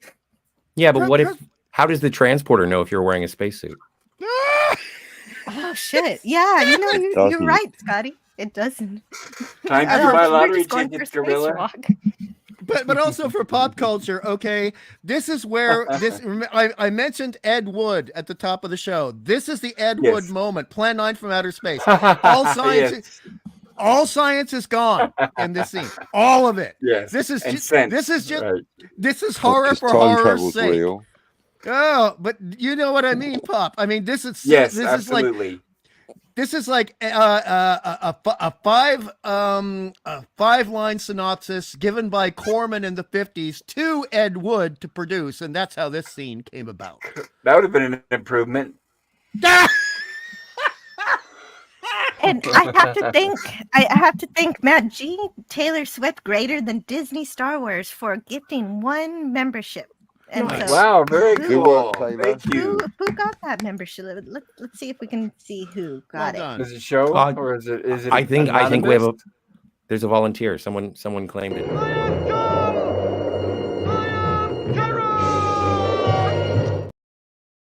Cam got it. Yay! Good work, Cam. Yay, Cam. I can't wait. I hope in the next member stream you can join us, Cam. That's awesome. Thank you so much, Reggie. That's so fun. Okay, All right, so they don't guys. have to necessarily be on the live stream to win. No, they don't. It's okay. it's completely random. But I Yeah, have cool. a lot of chat, and I have to in space. No one can hear you scream aliens. Yeah, I love that movie. And oh man, we just did an Alien 3 stream. That was good. Hicks should never have survived in Alien 3. And At least it had an ending. oh wait, Chrono says Yeah. Hicks should have survived in Aliens 3 and Newt. Agreed completely. Yes. I That's think why that the would have made the Gibson- movie richer. That's why the William Gibson screenplay is the one for you. Hmm. Well, actually, I wouldn't mind if they died, but during the course of the movie, so that the characters that we grew emotionally attached to, we actually have a horror moment where we lose them, and it is more meaning than them just showing up dead. But this isn't an Alien 3 review. I want to say hello to Stephen Tracy, afraid of what might be in the basement. Ooh. And so Stephen Tracy says, my favorite Star Trek is when they are with the Romans, or the people that are like the Romans, and they recite all sorts of poems. The Romans exert mind control. We're not there Ooh. yet. I know Um, that's going to be. See, and that's I'm going to be longing for this episode when I see Plato's stepchildren. Yeah, Plato's stepchildren, exactly, with the little people. Okay, so Just one. Michael guys. Dunn, One little one of person? my favorite character Oh. actors, Michael Dunn, The little who was people. also Bad guy also from Wild Wild West. you Yeah, beat me Dr. to it. Lovelace. You beat me, Megalito Yeah, Dr. Lovelace. Yes. And He's also- excellent actor. A movie that Scotty has to see, and I'm pretty sure Pop has seen. He also plays the head of the Carnival Freak Show in The Mutations, which also stars Tom Baker, Doctor Who, and the great and abiding Donald Pleasance as the Mad Scientist. Absolutely. The Mutation. He's a great actor. Writing it down.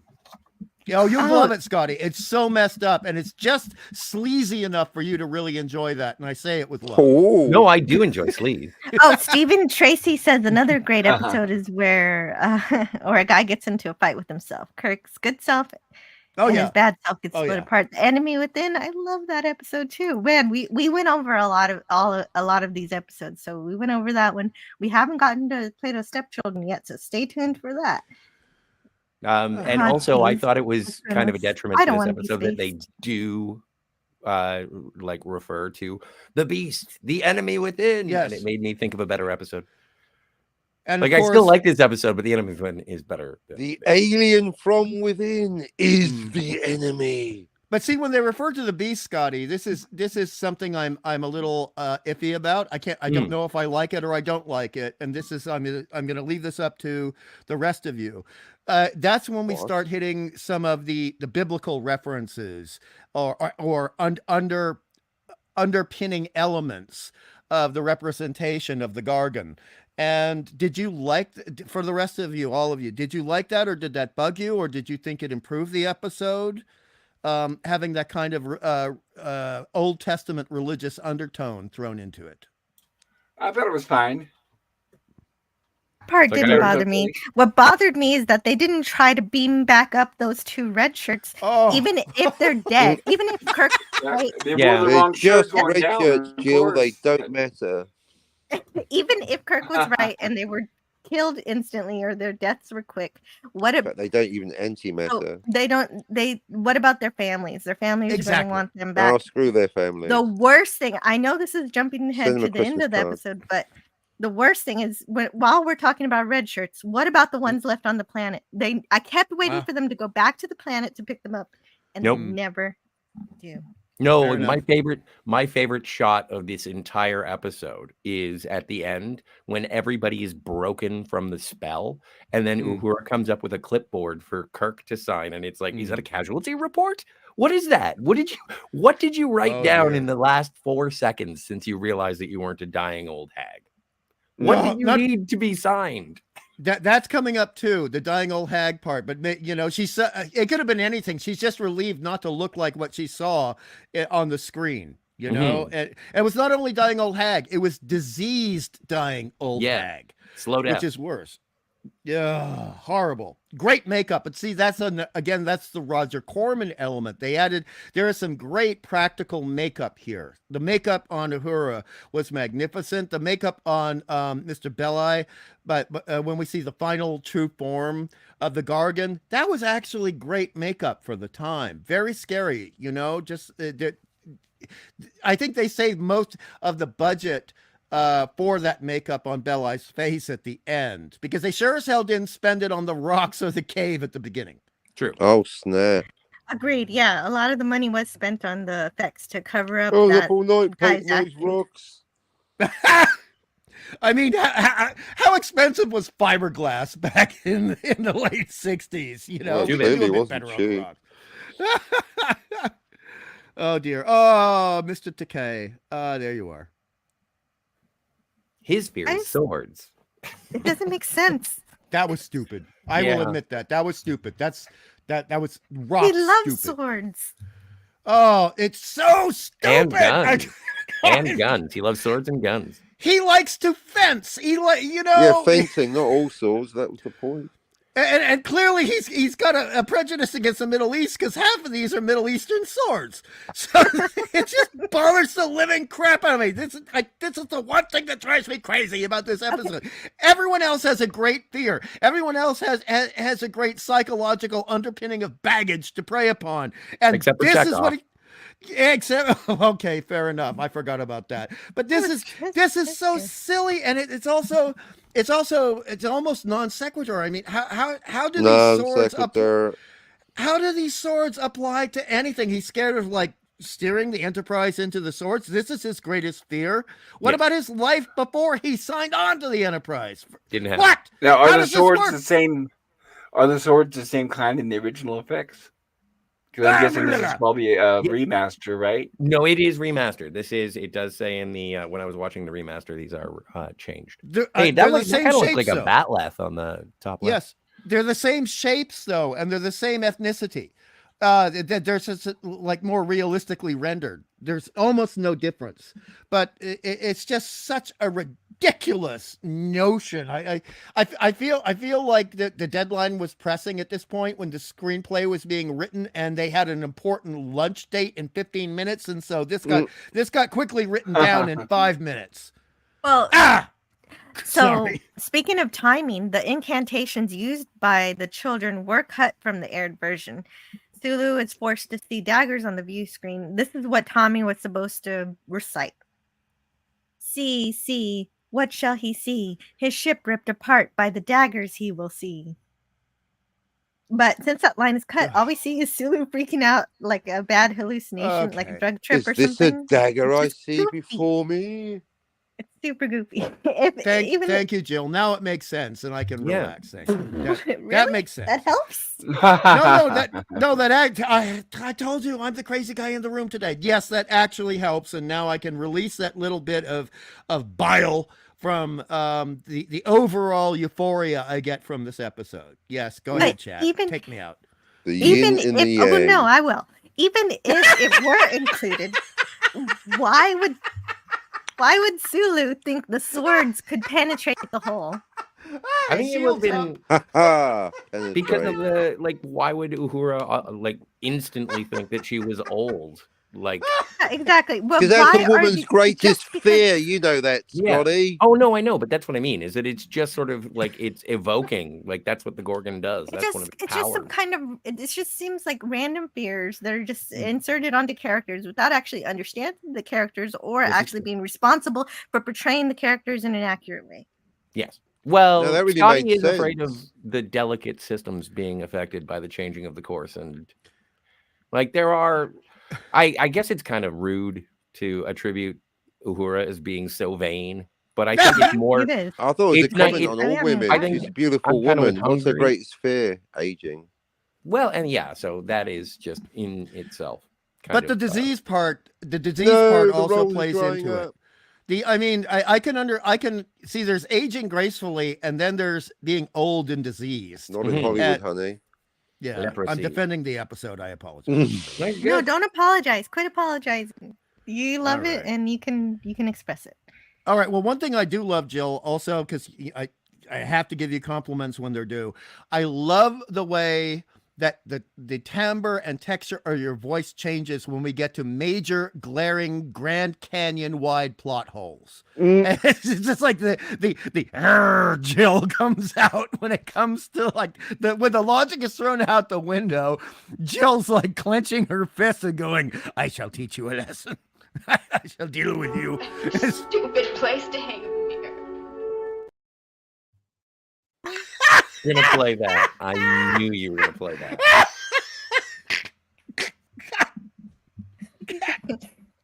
Oh my! Well, yeah, you saw my list of videos, so you knew. Well, no, but when I saw it, but the thing is that there's not really a mirror there. When you cut away, it's still just the regular panel. She's imagining it. That image is being put in her mind. Oh, absolutely agreed. There's never been a mirror there before or since.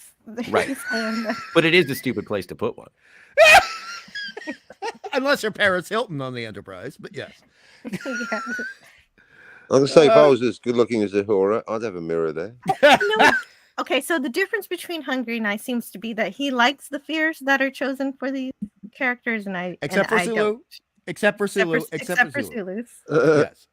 Chekhov's biggest fear is I that don't buy them. he's afraid that he's never disobeyed an order, and if he disobeys an order, Well, then or he's fails. gonna- Oh, Or that's fails. his fear. I failure. didn't even Okay, that's get fine. it. But I he did doesn't not do get that anything. was He his doesn't fear. do anything in this particular moment. He's just sitting at navigation, just going like, "Huh, everyone's kind of weird." But this is a question for Scotty and everyone else, though. Has it not, at this point in Star Trek, been established that Sulu takes great pride in his job? Of course, they all do. Right. They all do. They're All right, Starfleet. absolutely. And he's also supposed to be a weapons expert, isn't he?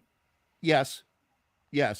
And Okay. so I mean, from that perspective, if we're looking at failure instead of stupid bloody swords, then I see if they had come up with a different image for failure.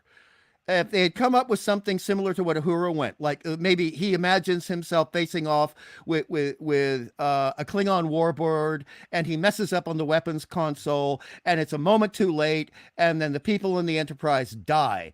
I would have been better with that, but I don't have a major problem with the Fierce Jill because, again, and you haven't seen the films, but pop culture knows what I'm talking about. This is the Roger Corman aspect of it, where we come up with any excuse to exploit the horror of the moment and show a horrific moment with whatever budget we have. I like your idea for Sulu's fear. That would make Thank sense for him to be afraid of that kind of thing. Because even Bob I think Justman's so. original idea to turn the levers into snakes still wasn't, it was slightly better than the swords. Oh, it sucks too. Yeah. Yes, I agree it with sucks you. They too. should all have the same fear, not getting renewed for a 4th season. That's the one that came Unemployment out. next, right? Unemployment line the next Right, week. the biggest fear, cancellation. So with there was everybody- wait a minute. There was an incantation for Uhura too, done Oh, by really? Mary, to make her believe that she was old. Her incantation was, "See, Oh. what shall she see? A dying old hag, where a girl should be." And that was it. Now I That can would have go made cry. it better Oh, too. Why snap. the hell did they cut Oh, yeah, this? that's Is there cool. Yeah. Too bad. Is there an explanation, Jill, for why they cut these incantations? Did they give a I have- reason, a rationale? The No, it was, editors were I drunk. just found it. I don't know. Oh God, that would have made it so. I already love the episode, but that Yeah, would that have would've made it been so cool. much better. That would have made it way better. But I Because like then with all they these should've- people melting down, why hasn't anybody called the doctor? Yeah. Right, Yeah. right. You know what? You're right, Scotty. Um, McCoy and Chapel did just kind of disappear after the ice. After Don't that spoil last this scene. episode. Don't spoil this for me, Scotty. Don't do it. Well, I'm just curious because when he does show up, he's like, "Oh, everything seems to have worked itself out." Okay. He was on the That's the way golf to do it. course. It was his day off. They should have had him on the holodeck with Chapel playing golf. Suspicious Oh, people God. at the same time. Commentary on the medical profession. It would have been brilliant. Where's McCoy? He's teeing off. And much like Hungry, the TV guide explains the episode better than the episode explains itself. It says, Thank you, Jill. "We all have a beast. Kirk's beast. His overwhelming fear is losing his ability to command. Spock's is losing his discipline of mind. Uhura's is losing youth, beauty, and life. Sulu's is losing his perception of reality. Chekhov's is losing his ability to fulfill his duty as a result of his inexperience." Well, if And wishes Spock? were fishes, we'd all cast our nets. He you never say was Spock? there in the first seat. I never forget the face. Is his fear that he's surrounded by people who are illogical?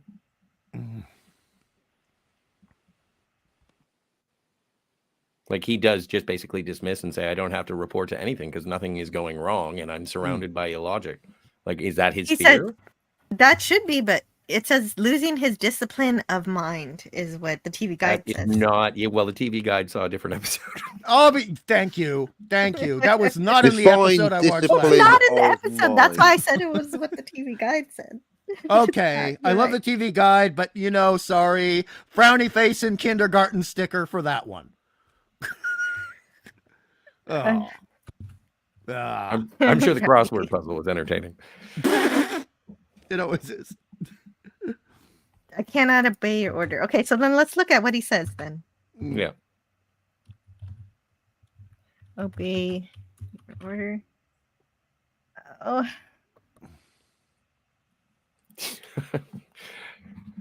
while you're And the checking bridge this out. is under complete control. Yeah. There is no Losing need. command. This ship is off course. I cannot obey your order.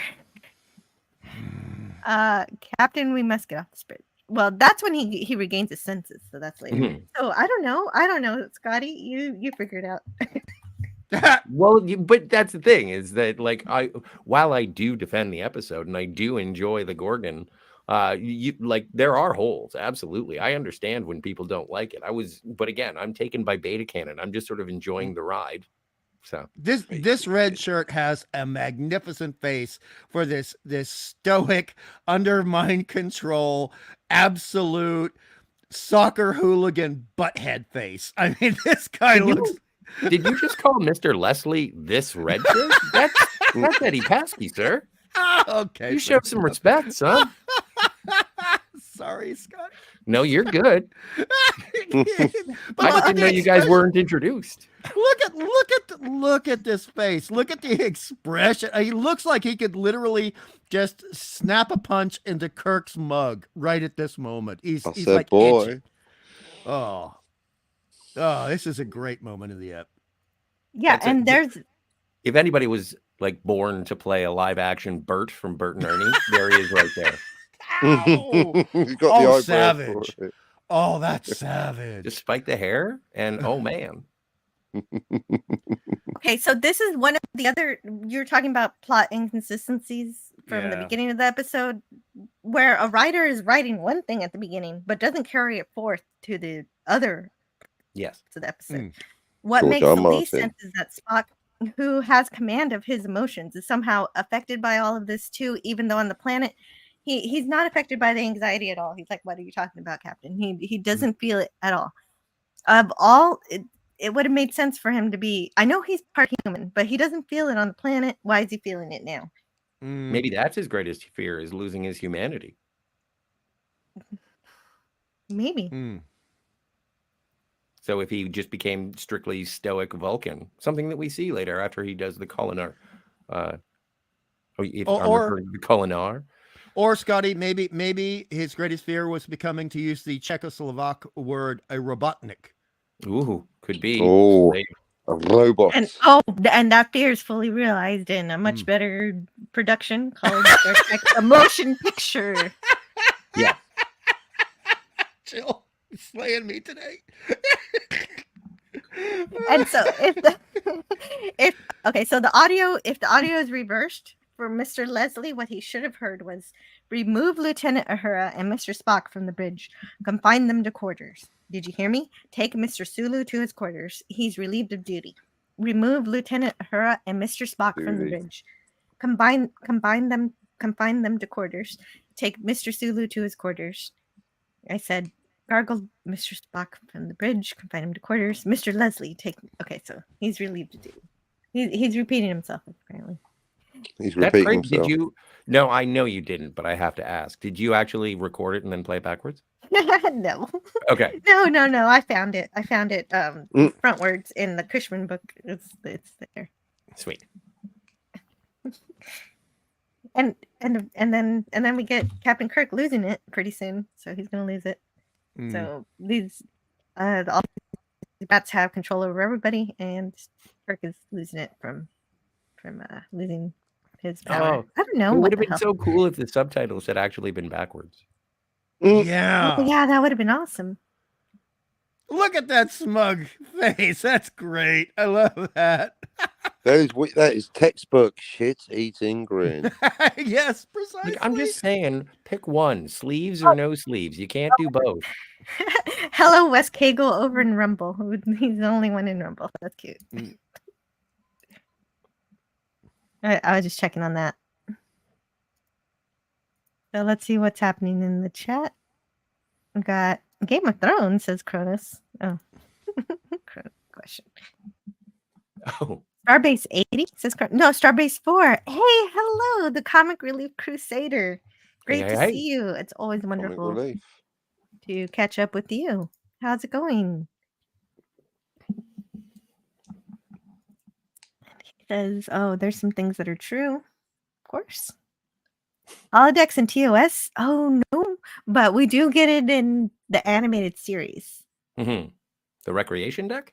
But everybody's hallucinating, so you might think we're on the holodeck, but no, everybody's just tripping out from an alien influence. Oh wow! McCoy's got to have a golf course somewhere.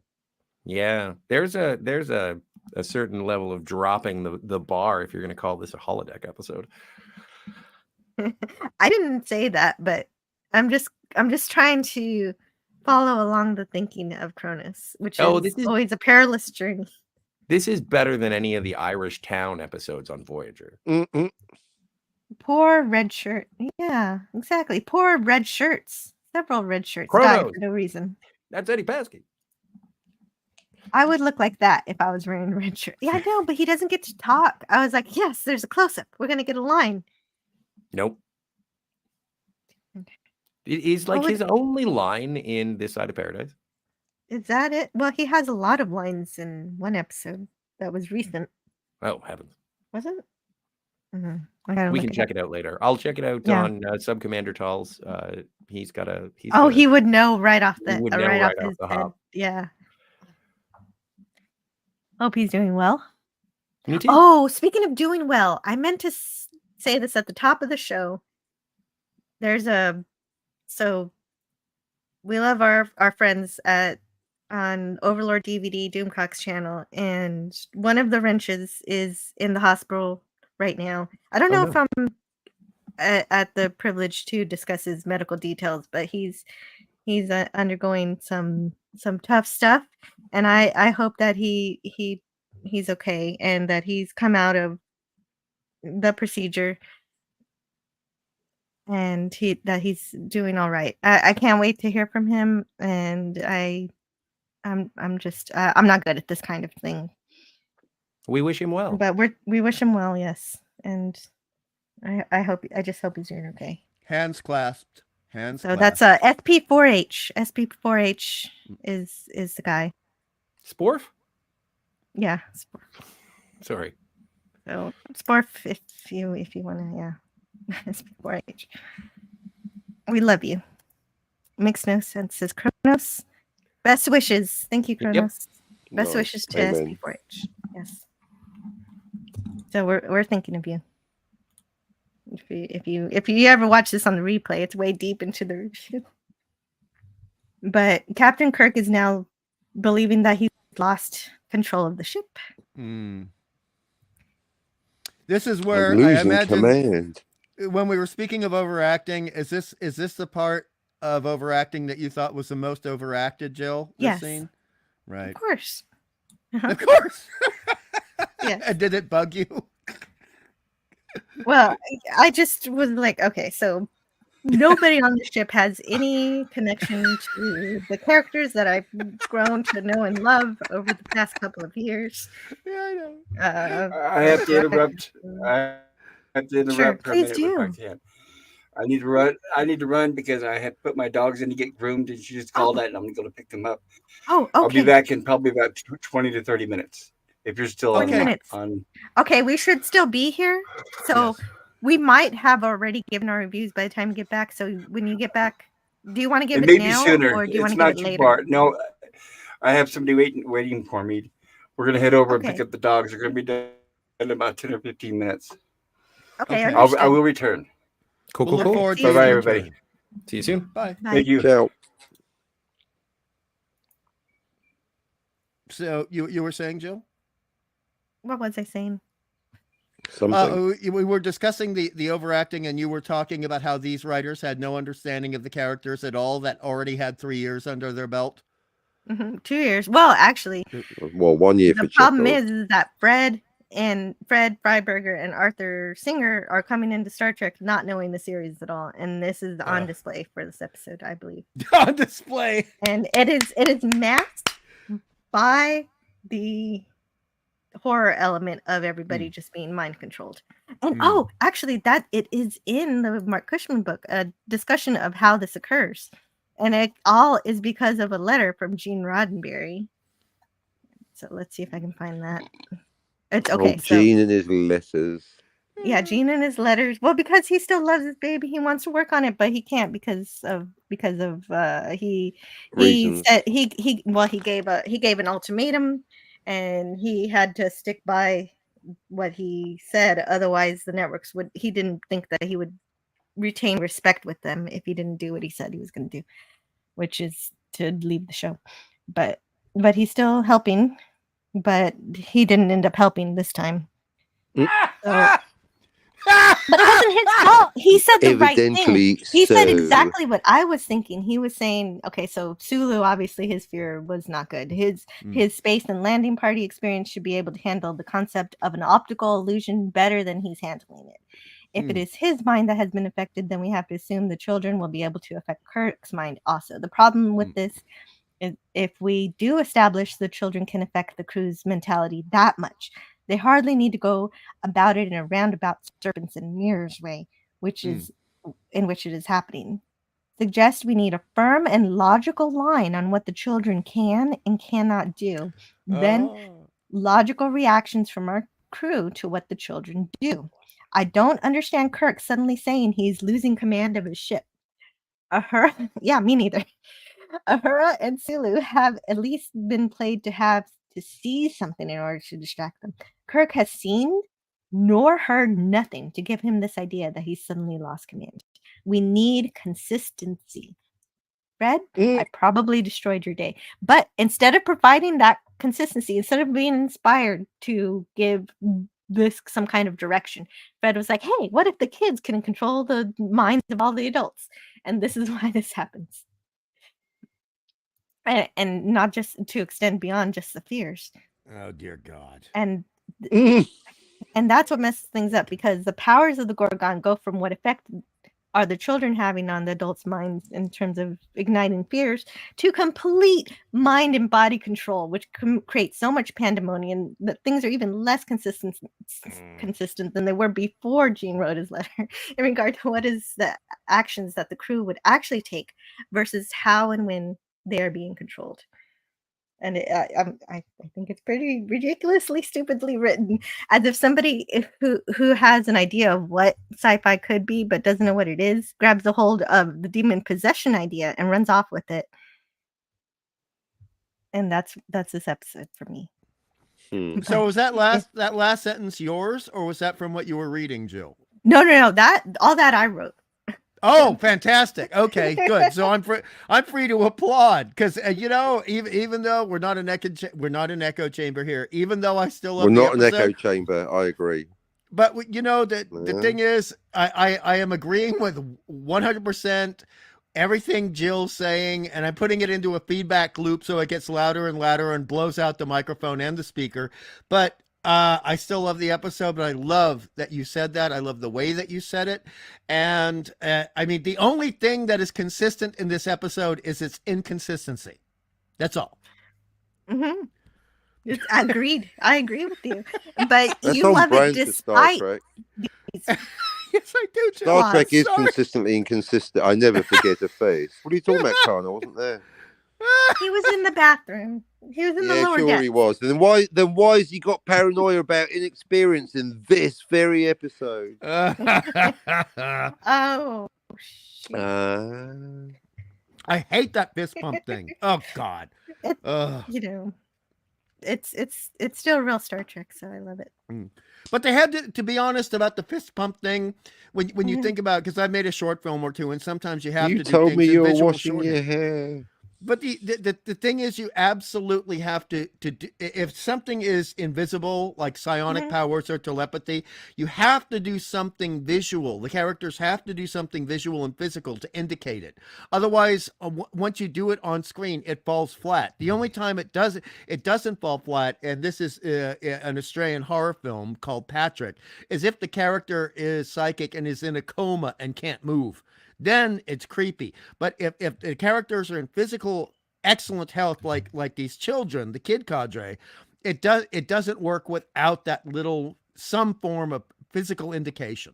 But they me with a fist. No. They could have done something else. Charlie X did the eye thing. Yes, that was cool. And he changed his facial expression significantly every time he did something or he was really angry. Like the one thing about Charlie X at horror, I mean, oh boy, it creeps me out to this point. When he's really angry and he walks down the hall and then he's not even actively messing with someone, but he takes away that woman's face. Oh, no God, laughing. that's like, oh, that's one of the most horrifying things I've ever seen, even compared to true horror films, not sci-fi. It's a horror. keeper. Oh, it's Oh, yeah. so awful. It's Agreed. oh, my gut's churning physically now, even remembering it. But this episode, and this goes back to what you said at the top of the show, Jill. This episode is trying to do things like that, but somehow is incompetent at doing things like that. And I still love it. Imagine Charlie X at the Oscars doing that to Chris Rock. Oh, ouch. In G.I. Jane. No jokes. Sorry. It's soon enough. enduring It's soon image. enough. Enough time has passed. That no, joke that's is still okay. great. It doesn't bother me. It's totally an appropriate joke. It's fine. Pop left. Pop will be back. He said he'll be Okay. back. He's got to take care of his pups. Will Smith X. Oh, I love this. I love this confrontation scene. And Kirk is okay. At this point, Kirk is being a manipulative uncle. You know, the father instinct is coming out in him, but he's manipulating for the sake of the kids at this point. It's beyond saving the Enterprise. At this point, you can tell he's into saving everybody. This is about simply removing the evil from people's lives. And he's speaking to the kids in the language that they understand, and he understands how to manipulate little Ginger Man, right? And get him with that 13 to 14-year-old testosterone pumping. Get him to say, okay, fine, I'm going to bring the Gargan in. Mr. Butthead, you big bad adult telling me what to do. We're going to play when we want to play, eat ice cream when we're going to eat ice cream. Come on, Gargan. Come in and teach this big bad man a lesson. It's great. Yeah, but I wanted to bring in the video. Okay, so I have videos I haven't organized yet. So I want to be able to one day be able to access these videos a little bit more easily. Oh no, the video is too short. What? StreamYard says I can't play the no laughing clip that I have. What? I thought the rule was too long. That's what she now said. it's too short. What the? Now it's too short. It must be a new feature, so I'm gonna have to fix all my videos that are too short. But This is why I don't host anything. God. Oh, I know. Anyway, I had Charlie X say no laughing. Oh, okay, good. Matt Well, G says hit that like. Yeah, please do. If you're enjoying the stream, that does help me. Hitting like and after the stream, leaving me a comment does wonders for feeding the algorithm. okay, I will make sure to do that as well. But geez. That would be nice. And there's but you were talking about Captain Kirk being an uncle? Well, yes, avuncular. Basically being some form of a de facto parental figure psychologically for these kids at this moment. And also he was remember at the end of the ice cream scene, he was doing the same thing, although that was mainly more for captain purposes than good adult purposes. But here, I think it's really clear he's just consumed with almost a protective passion for making sure these children are removed from control of the overriding evil, malevolent force. And it just the good soul of Kirk and the good soul, I might say, of Shatner, for me, really shines through in this scene. Really shines through. Sorry to get all mushy, but that's part of why I like that's this really episode. great. I do like that somehow Kirk and Spock are able to find the willpower to break from the alien control and be able to do this. I'm not sure. Well, how I mean, the other thing they imply, because they've been using the biblical language, part of there's a phrase called and the Captain Finity, he knows this phrase, a tissue of lies, right? You know that phrase very well. Bless you. And because he's a very well educated, very erudite, very articulate individual. But the thing is that seeing through a lie and denying the seduction of a lie in the Old Testament and also in the New Testament, I'm not being religious, I'm just saying there's highly religious overtones and undertones in this episode, means that if you're willing to forego the seduction and accept that seduction is part of a lie, then you are removing the power of malignant infernal forces upon you to a certain extent. And I think that's a large part of what's going on here. Because, I mean, right here, the Gargan is actually spewing lie upon lie upon. He's doubling down, and his lies, ironically, are getting more childish the more upset that Kirk makes him. And I love that. That's like one of the best parts of the script here for me. Well, I think these lines would be interesting if they were read by somebody else.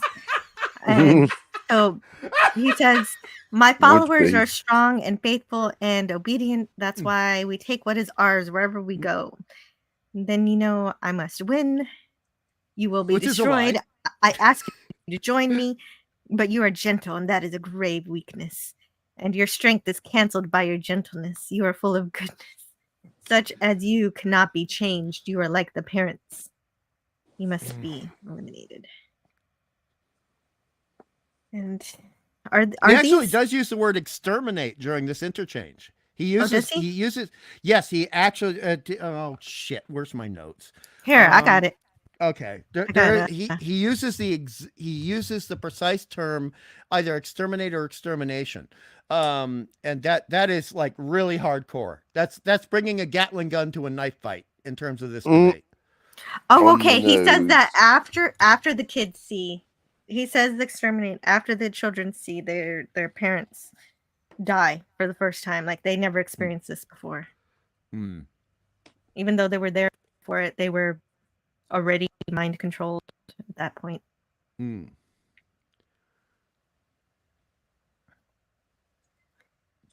so that'll come up in just a moment here. It's going through those lines. Oh, this would be a point where, well, no, we're going to wait till after the episode. Then we're going to talk about him. I love this idea of Kirk's, and I can't figure out if this was a mutual idea between Kirk and Spock, or if it was just Kirk's inspiration to show the happy moments, to bring back that empathy, right? To bring back that connection to the parents and have the children remember when their lives were wonderful, when their lives were normal, and showing them smile. This part of the show is just so beautifully constructed for me, and also precise. Sorry. Stop. What? Okay. I'm sorry. I'm laughing at JT Kirk's. I'm not laughing at you. JT Kirk put a comment. I never received a complaint that it was too short. Just saying. This is why I love being on a stream with you, man. I love being on a stream. Oh, this is also very much the way he is when we do the Buck Rogers thing.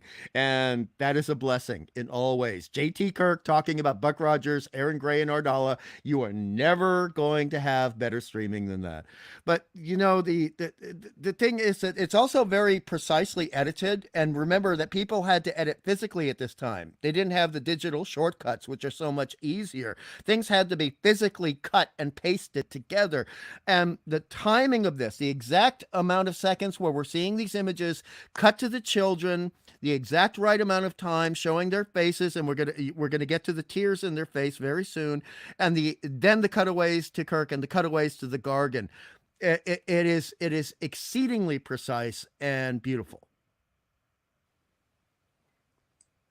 Oh, and yeah. Oh, it just hurts me. Oh.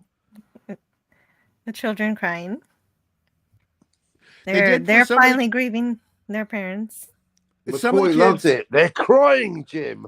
Oh, damn you, Finity, you catty bitch. But the thing is also for some of the kids, it's clear they couldn't cry on cue because I've done theatrical makeup, and they did use some glycerin for some of the tears on some of the kids. Some of those were fake tears. Okay, that makes sense. That does make sense to me. And now they're just not listening. You know, it's gone. The power over them is gone. We will have such victories. She does not care at all. Oh, and Kirk picks her up and consoles her. Oh, God, now I'm going to cry. Oh, I love that shot. Yeah, Oh. that's my thumbnail. Oh, and now, and the beautiful pragmatic effects, the prosthetic makeups on Mr. Belli. Oh, these were great shots. Ooh, horror movie shots. Good horror movie shots. Yeah, they do make them ugly, so that they succeed there. It's not enough to save the episode for me, says Jill, but they do make them ugly. Oh, but I guess I could read a bit about him. Oh, crud. Let's read. Let's see. Yeah, we need Scotty. Scotty needs to come back because he was going to talk. Well, he said he's having a busy day. His family needs him. He's doing something. I'm sorry. But he wanted to talk about Mr. Belli. He said he had notes. Well, he about does. Mr. Belli. We are at that part of the show where we can talk about Mr. Belli at length. I would like it if he came back, but he's busy with his family, so okay. So we can help them now. Look, McCoy's so happy. Yay!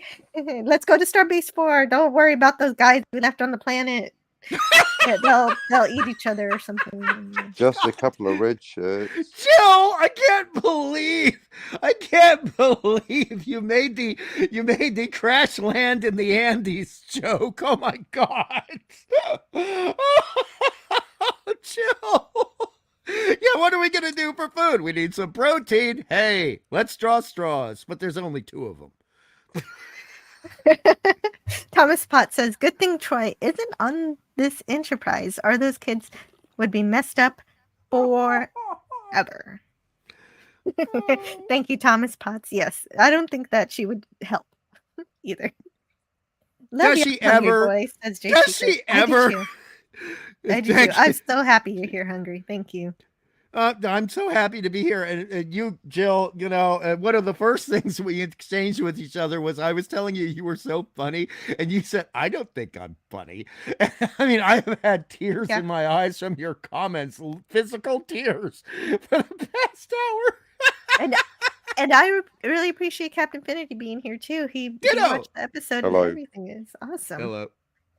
So, oh my God, I made sketches. Yeah, you did. I believe it. I saw it. But does Troy ever help? Did Troy ever really help?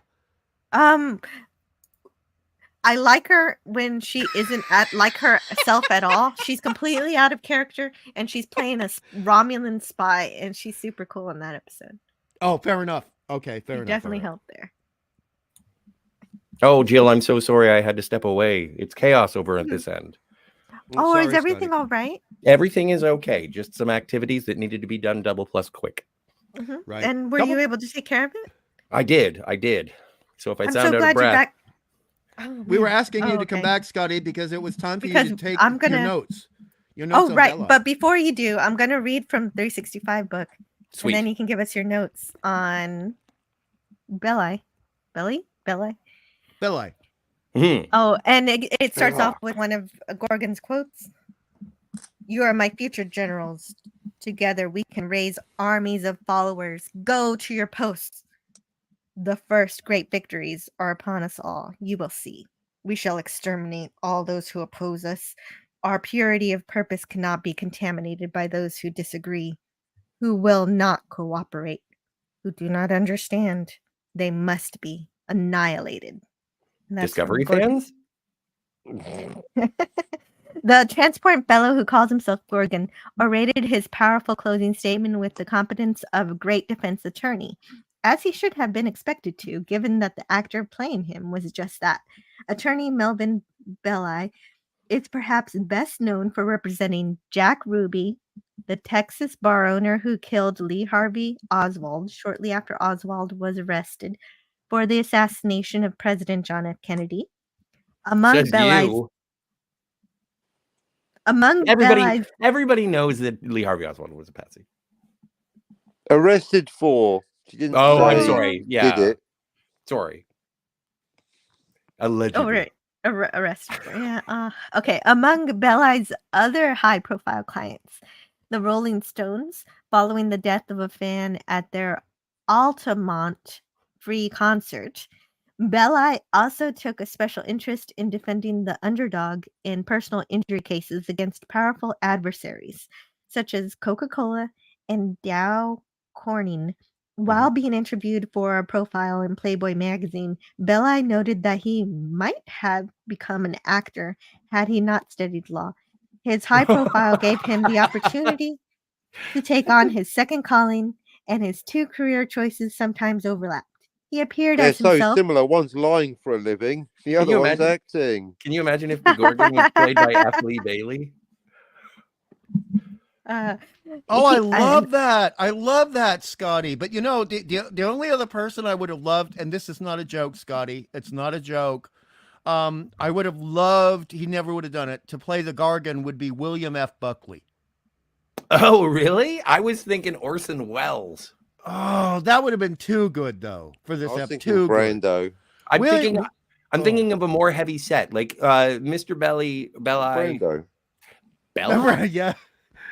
He reminds me of like a low rent GoBot version of like John Goodman, like but bad. Discount John Like Goodman. I think this episode definitely would have benefited by a better actor in this role, showing any sort of menace would or have benefited charm. by John Goodman himself. Would have been much better. Yeah. But see, then we are infecting the MST3K badness with good, and then the balance is thrown off. I mean, But I want it to be good. I want it to live up.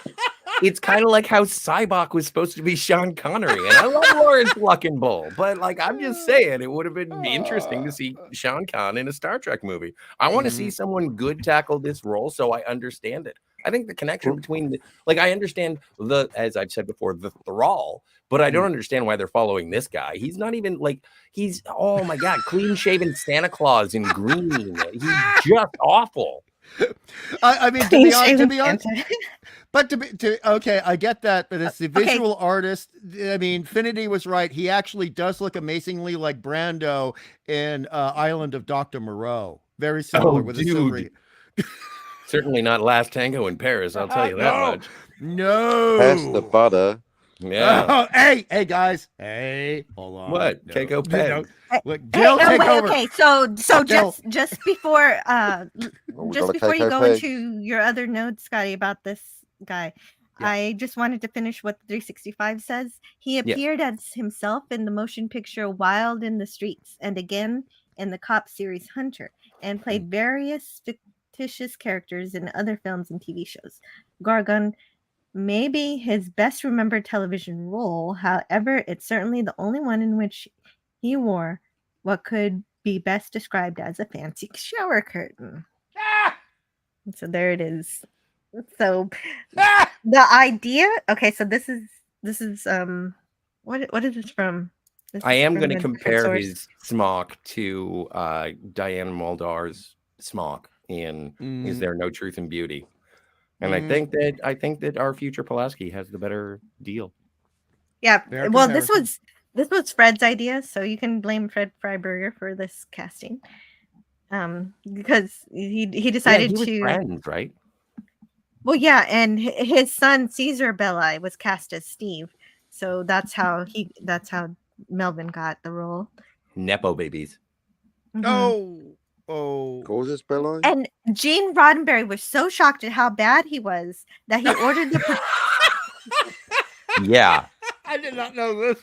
I want to hear more about this. Keep going. Keep going, Jill.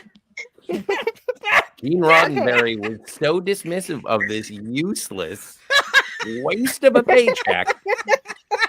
He was so shocked at how bad he was. He ordered the producers to distort his Gorgon's voice and appearance by covering him in green glow as much as possible. So all of those cool special effects, that's why they spent that extra money.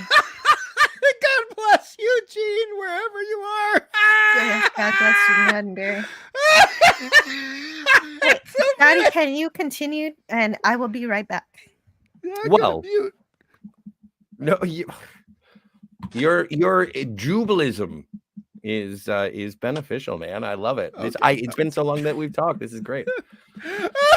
I want to hear your notes. I'm sure it's going to be as funny as what Jill said, but that just killed me. I had no idea where the effects came from. I just, out of spite, SPITE with spite for a bad voice read. I'll have what he's having. It's so deliciously Make it two. ridiculous. Leave the bottle. Scotty, keep talking, please. Well, Yes. what is it? Hail, fire, and snow. Anyway, but yeah, like those are my notes. My notes are yes, this was a person who was drafted by a friend to take advantage of a situation, and I think it would have been elevated as a fan of this episode, like retroactively through the Gorgon being sort of a divergence of the Q continuum. I appreciate the character. But it's also like if it had been done by anybody else, it's terrible. It's awful. I think Jill said it best and brought the facts to back it up. I don't really have much more to add except, yeah, I think we can all agree that it was terrible and it would have been better with a better actor. Okay, Scotty, I love that you said that. I love that you brought that to the table. And I'm going to agree with you and just say I'm wrong. However, why are you wrong? No, you are correct. I am wrong. It would have been better if someone else had done it. However, the thing is, again, I love Plan 9 from Outer Space, and one of the things I love about it is that the leader of the invading aliens is played so badly, so terribly in Plan 9 that it increases my enjoyment value of it. Oh, you like the schlock. Oh, schlock, cheese, name it however you will. Sure. Yes. I love the Poverty Row Bela Lugosi movies. I love those.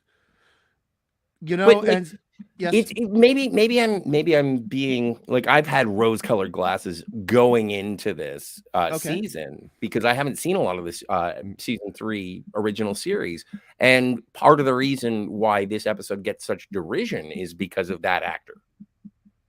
The non-actor. Well, and Franco Walker says Raymond Burr should have played Gorgon, which is perfect. Great choice. Actually, great choice. Mm-hmm. It's kind of like when you found out that if there was another season of the 66 Batman, that Shatner was going to play Two-Face. And it's like, I would have loved to have seen that. I did not know that. Oh, dude. Well, he plays it in the animated one, but they say that there were rumblings about it happening. Either way, it's just, it's something where there are contemporary actors who could have taken that role, and that casting decision out of all of the casting decisions through all of the original series, this is the one that everyone's just like, should have been someone else.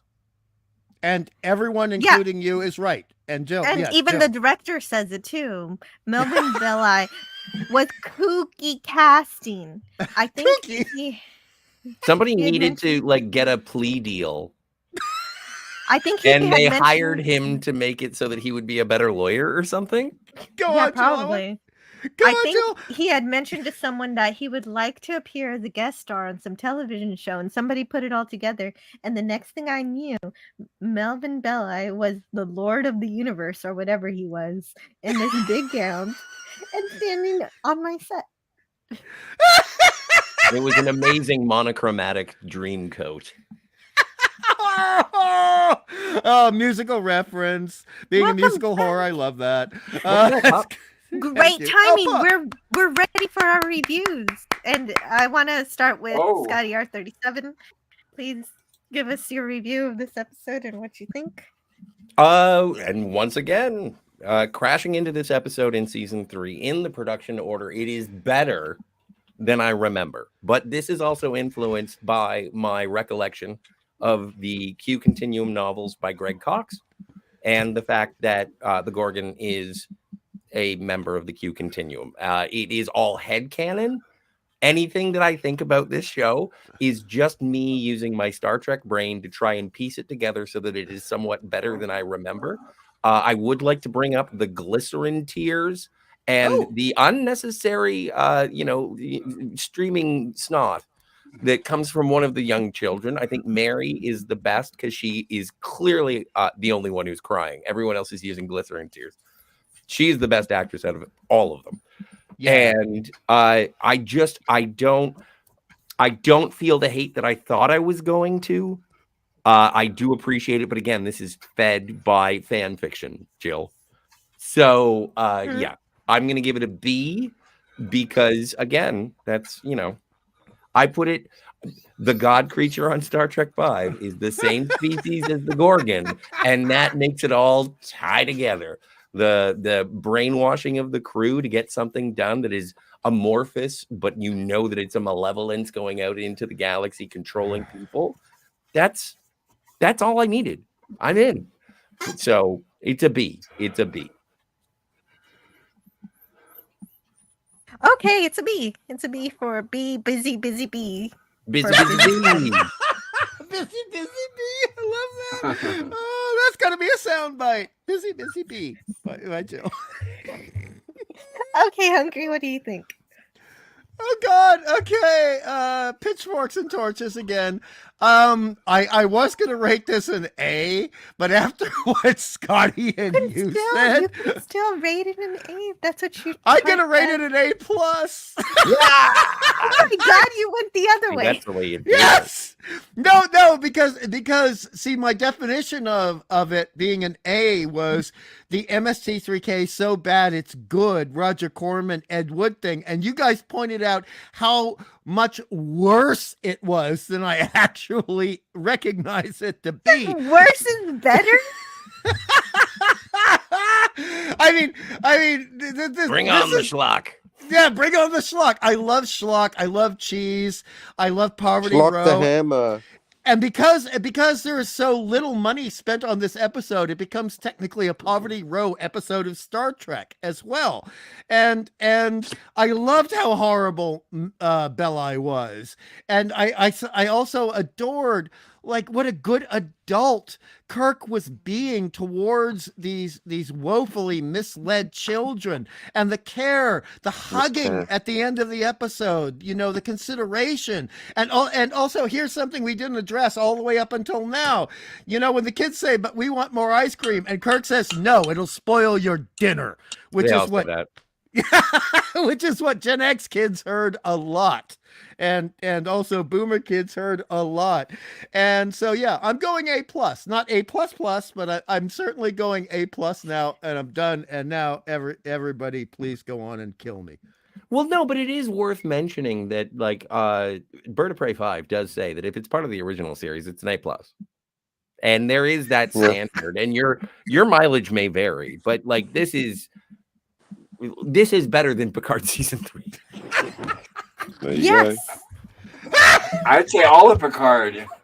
I'll take all 3 seasons. So You're absolutely correct. It's because it gives us a complete story from beginning to end, even if it's not the best story, but it doesn't try to string you along with gimmicks and like references to past things that they're misrepresenting. Yeah. I'd rather have a Gorgon than a face hugger Tribble. Yes, you just expressed what I was trying to say in the best possible way. Thank you so much. I'm just hugging your face. Yes, of course, this is better than New Trek. No doubt. Pop culture curator, what do you give this episode? I'm going to give it a C+. I'm kind of on the fence, but it's a little bit as far as the episode. But it was a great stream, and like we said earlier, that did improve it. Melvin Belli, you're right. It's like acts like a piece of wood. They only strictly hired him for name only because he obviously was not an actor. And like I said earlier, I don't think he ever did anything else besides this. It showed. But he was so rich, his money basically got him. He reminds me of the male version of Zsa Zsa Gabor. He would just show up, but he didn't know how to act.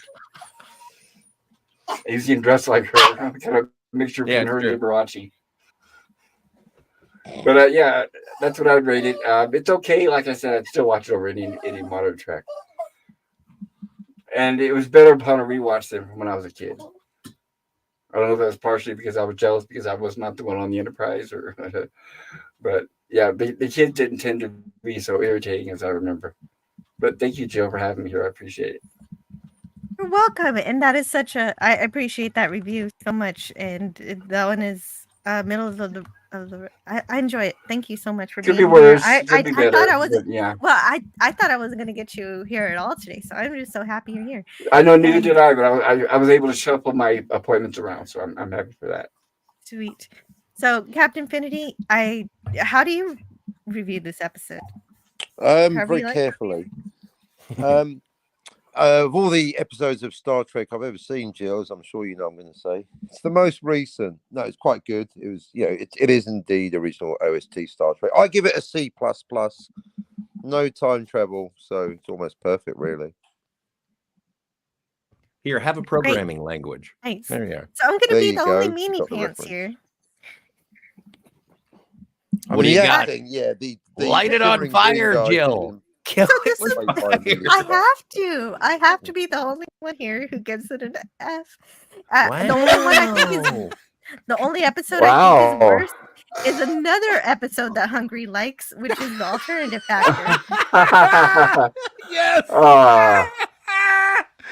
Jill is like Jill is like one of the only chicks who can kick me in the nuts and make me smile. I love that. That's great. Yeah, as long as it comes from her, right? I'm just kidding, Jill. Being kicked in the nuts is what makes you smile. Hey! Not since the alternative factor bitch. have I given an original series episode a failing grade. So I don't do this lightly, nor do I like doing it. No. I gave that one such a bad grade for the poor result from a potentially interesting science fiction concept that was just annihilated with every scene, with every moment of it was just nonsense. And I did this review before, so I won't rehash it or anything. And it was so bad because everyone was out of character. And that's true here too. But not only do we have people out of character, but the entire concept of Star Trek is out of line. It's more like, come on, it's better than Nemesis. I like the way Hungry described it is better because I described it as a poorly conceived Twilight Zone episode. And while Twilight Zone does prove that it could be a very wonderful path in a Star Trek episode, they forgot all of the elements that make it Star Trek. And a substandard Scooby-Doo without the acting or the gravitas. Yes, precisely. It was, it was Scooby-Doo in space with a slash and dash of hopeless, lame-ass Lovecraftian nonsense. The only way this episode works is that if you believe all of the children take over the minds of every single person in the entire ship, and somehow trick them into tossing them. If anybody, we only have Kirk and Spock get their composure back at the end. But if anybody had any composure in the entire episode, these kids would have been tossed into the brig, stunned. Yes. Spock would have used his Vulcan neck pinch. There are so many avenues to defeat these children before they took over the ship. The kids 100%.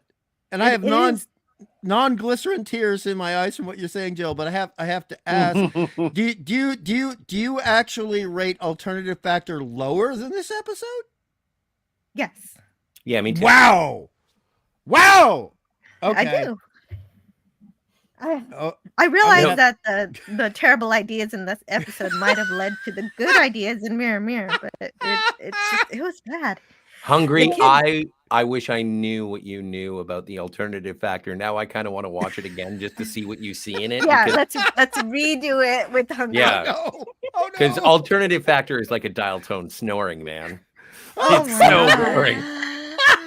You're hurting my lungs. What of Lazarus? The kids, they just exactly. The kids take over the ship in a way that's as believable as the time that the Ferengi take over the Enterprise D using an out-of-date Klingon warbird in Rascals and the Next Generation. No one ever tries to resist these kids and their dumb flailing arms. I have kids, and I promise you, I can pick up any of them and toss them in the brig myself. Even if they were mind controlling someone else, another person who is unaffected, I can't the verisimilitude of being able to see these children controlling all 400 people. It's just not there. So somebody unaffected could have snuck up behind them and taken them put them in timeout.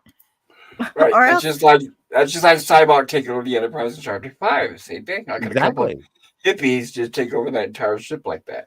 Oh, wait till we get to the Mhm. way to Eden. Oh yeah, we haven't gotten to my favorite one yet. I That's haven't my seen it in so personal long, I don't little even choice. know. That's my personal choice for the bottom of the barrel there about all Star Trek, obviously. and I've then spoken of that and then many we times. already and then we and then we circle back to a discussion we had earlier with Hungry in terms of how the power of this alien works, how if he's able to control the children, then why can't he control the adults? How does he gain power from the children?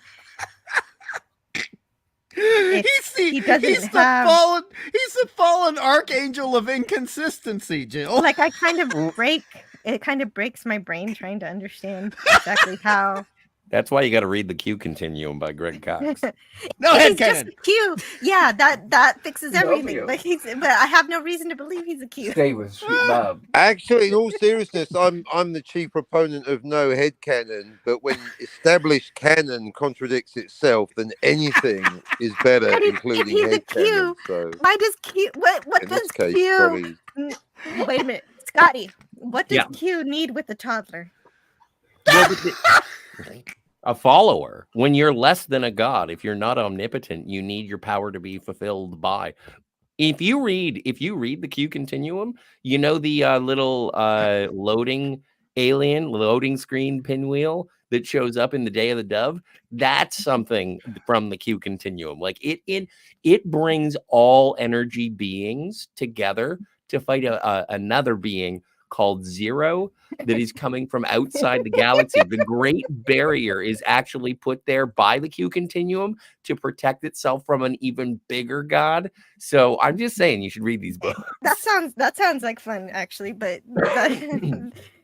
And that's why the here. god creature is trapped at the center of the galaxy in Star Trek V, is because they actually put another Great Barrier at the Wow. at the center of the galaxy to entrap that god creature, George Murdoch from. Well, we're not talking Best of Both about Worlds. Star Trek No. 5, but it's just like it would take an impossibly long time to get to the center of the galaxy for the Enterprise. But anyway, PvP Like half an hour if you punch it. Claude, oh, dude, Hey, Claude. dude, Minimus, dude, dude. This is why I love you. Sorry. Oh, what are I'm you just laughing looking about? at- I fear. I'm looking. Oh. Okay, one of What have you Clobby's got? best friend is Clobby's best friends going back like decades is Claude Parrish, and he just like threw a hand grenade into the chat with a bell Is icon. this it?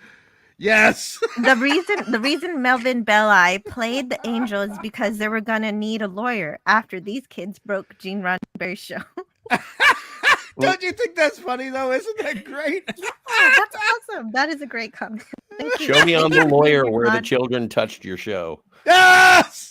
Yeah, well, just think about that. That is a great comment because look at the quality drop from Enterprise Incident, where we're studying Spock and how he would relate in a romantic situation. And it's kind of weird, but it's interesting.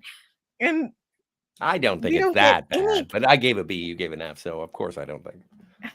okay. Oh, you don't think the fall is as bad as I? No, I don't think it's Okay. that bad. I'm I do. still anticipating. We still have like a bunch. Like again, we have But the waiting. I'm not we got alone, Spock's though. brain. We got But the empath. Scotty, I'm not alone. PvP is That's on my fine. side here. Are Misery you all loves happiness. insane? These Yeah. high Company. ratings are surprising. F- for me. Heading to work now. So I gave it an F. He gave it an F-, Yeah. which is less than. So Yeah. whatever. It's like It's absolute zero. if you go to school, there's no such thing as an F-. You get an That's F, true. and an F is an F. Yeah. If you get an No, F-, that is- it means that you were driving the school bus and you crashed it. Mhm. And I want to say hello. There was a great Hello to teacher. Darius. Sorry. Oh, hey, Darius! Darius. I love Darius. I've seen him around a lot. But Jill, I Darius. mean, I dated a woman who had a sister who was a grade school teacher, and we were all like enjoying some red wine and good cheese one night. And she said, I told this child, I am not legally able to give you an F-, but if I could, I would. And that kind of goes to your point. Now, would you give the alternative factor an F- or an F-? I like it as the teacher's really putting her point in that she doesn't like you as a student. Yeah, that happened to me too a couple of times. Dude. I'll have to re-listen because I didn't write down what my grade was for alternative factor in my notes for some reason. But it would be fun to go. How can you love like the Jesus Christ Superstar in Space, which is the alternative factor, less than this episode? Is that a dog in the background? Yes, I'm Well, sorry, I I'll like this mute. one better than Hope so. a tribble. It's a tribble. Oh, okay. A Yeah, real I did. tribble. I'm just kidding. JT Kirk says D+. Fail, fire and blow. The writers were on some and have to go. The ice cream substantially boosted the rating. Yummy. I wish I could repetitive hand gestured this episode back to the drawing board. Oh. Fist? Yeah. The little motion the kids do. The fisting, yeah. The fist. No Keiko jokes. No It's even Keiko worse. jokes. I already I dropped never my tossed only cake. off I only in the get one. shower. I only get one. I You can't told do it me again. you were washing your hair. Yeah, but Zaza Gabor was nice to look at, says Frankel Walker. I don't know what that's in reference to. Lex Entropy says, one of my least favorite episodes, but still better than all New Trek. Agreed. So far, this is my second least favorite episode. You know, I kind of get triggered by the anticipation of seeing these kids trying to play rock, paper, scissors, but they never get to it. Well, and they always throw rocks, so you can always defeat them with paper. Exactly, just throw paper and you're in.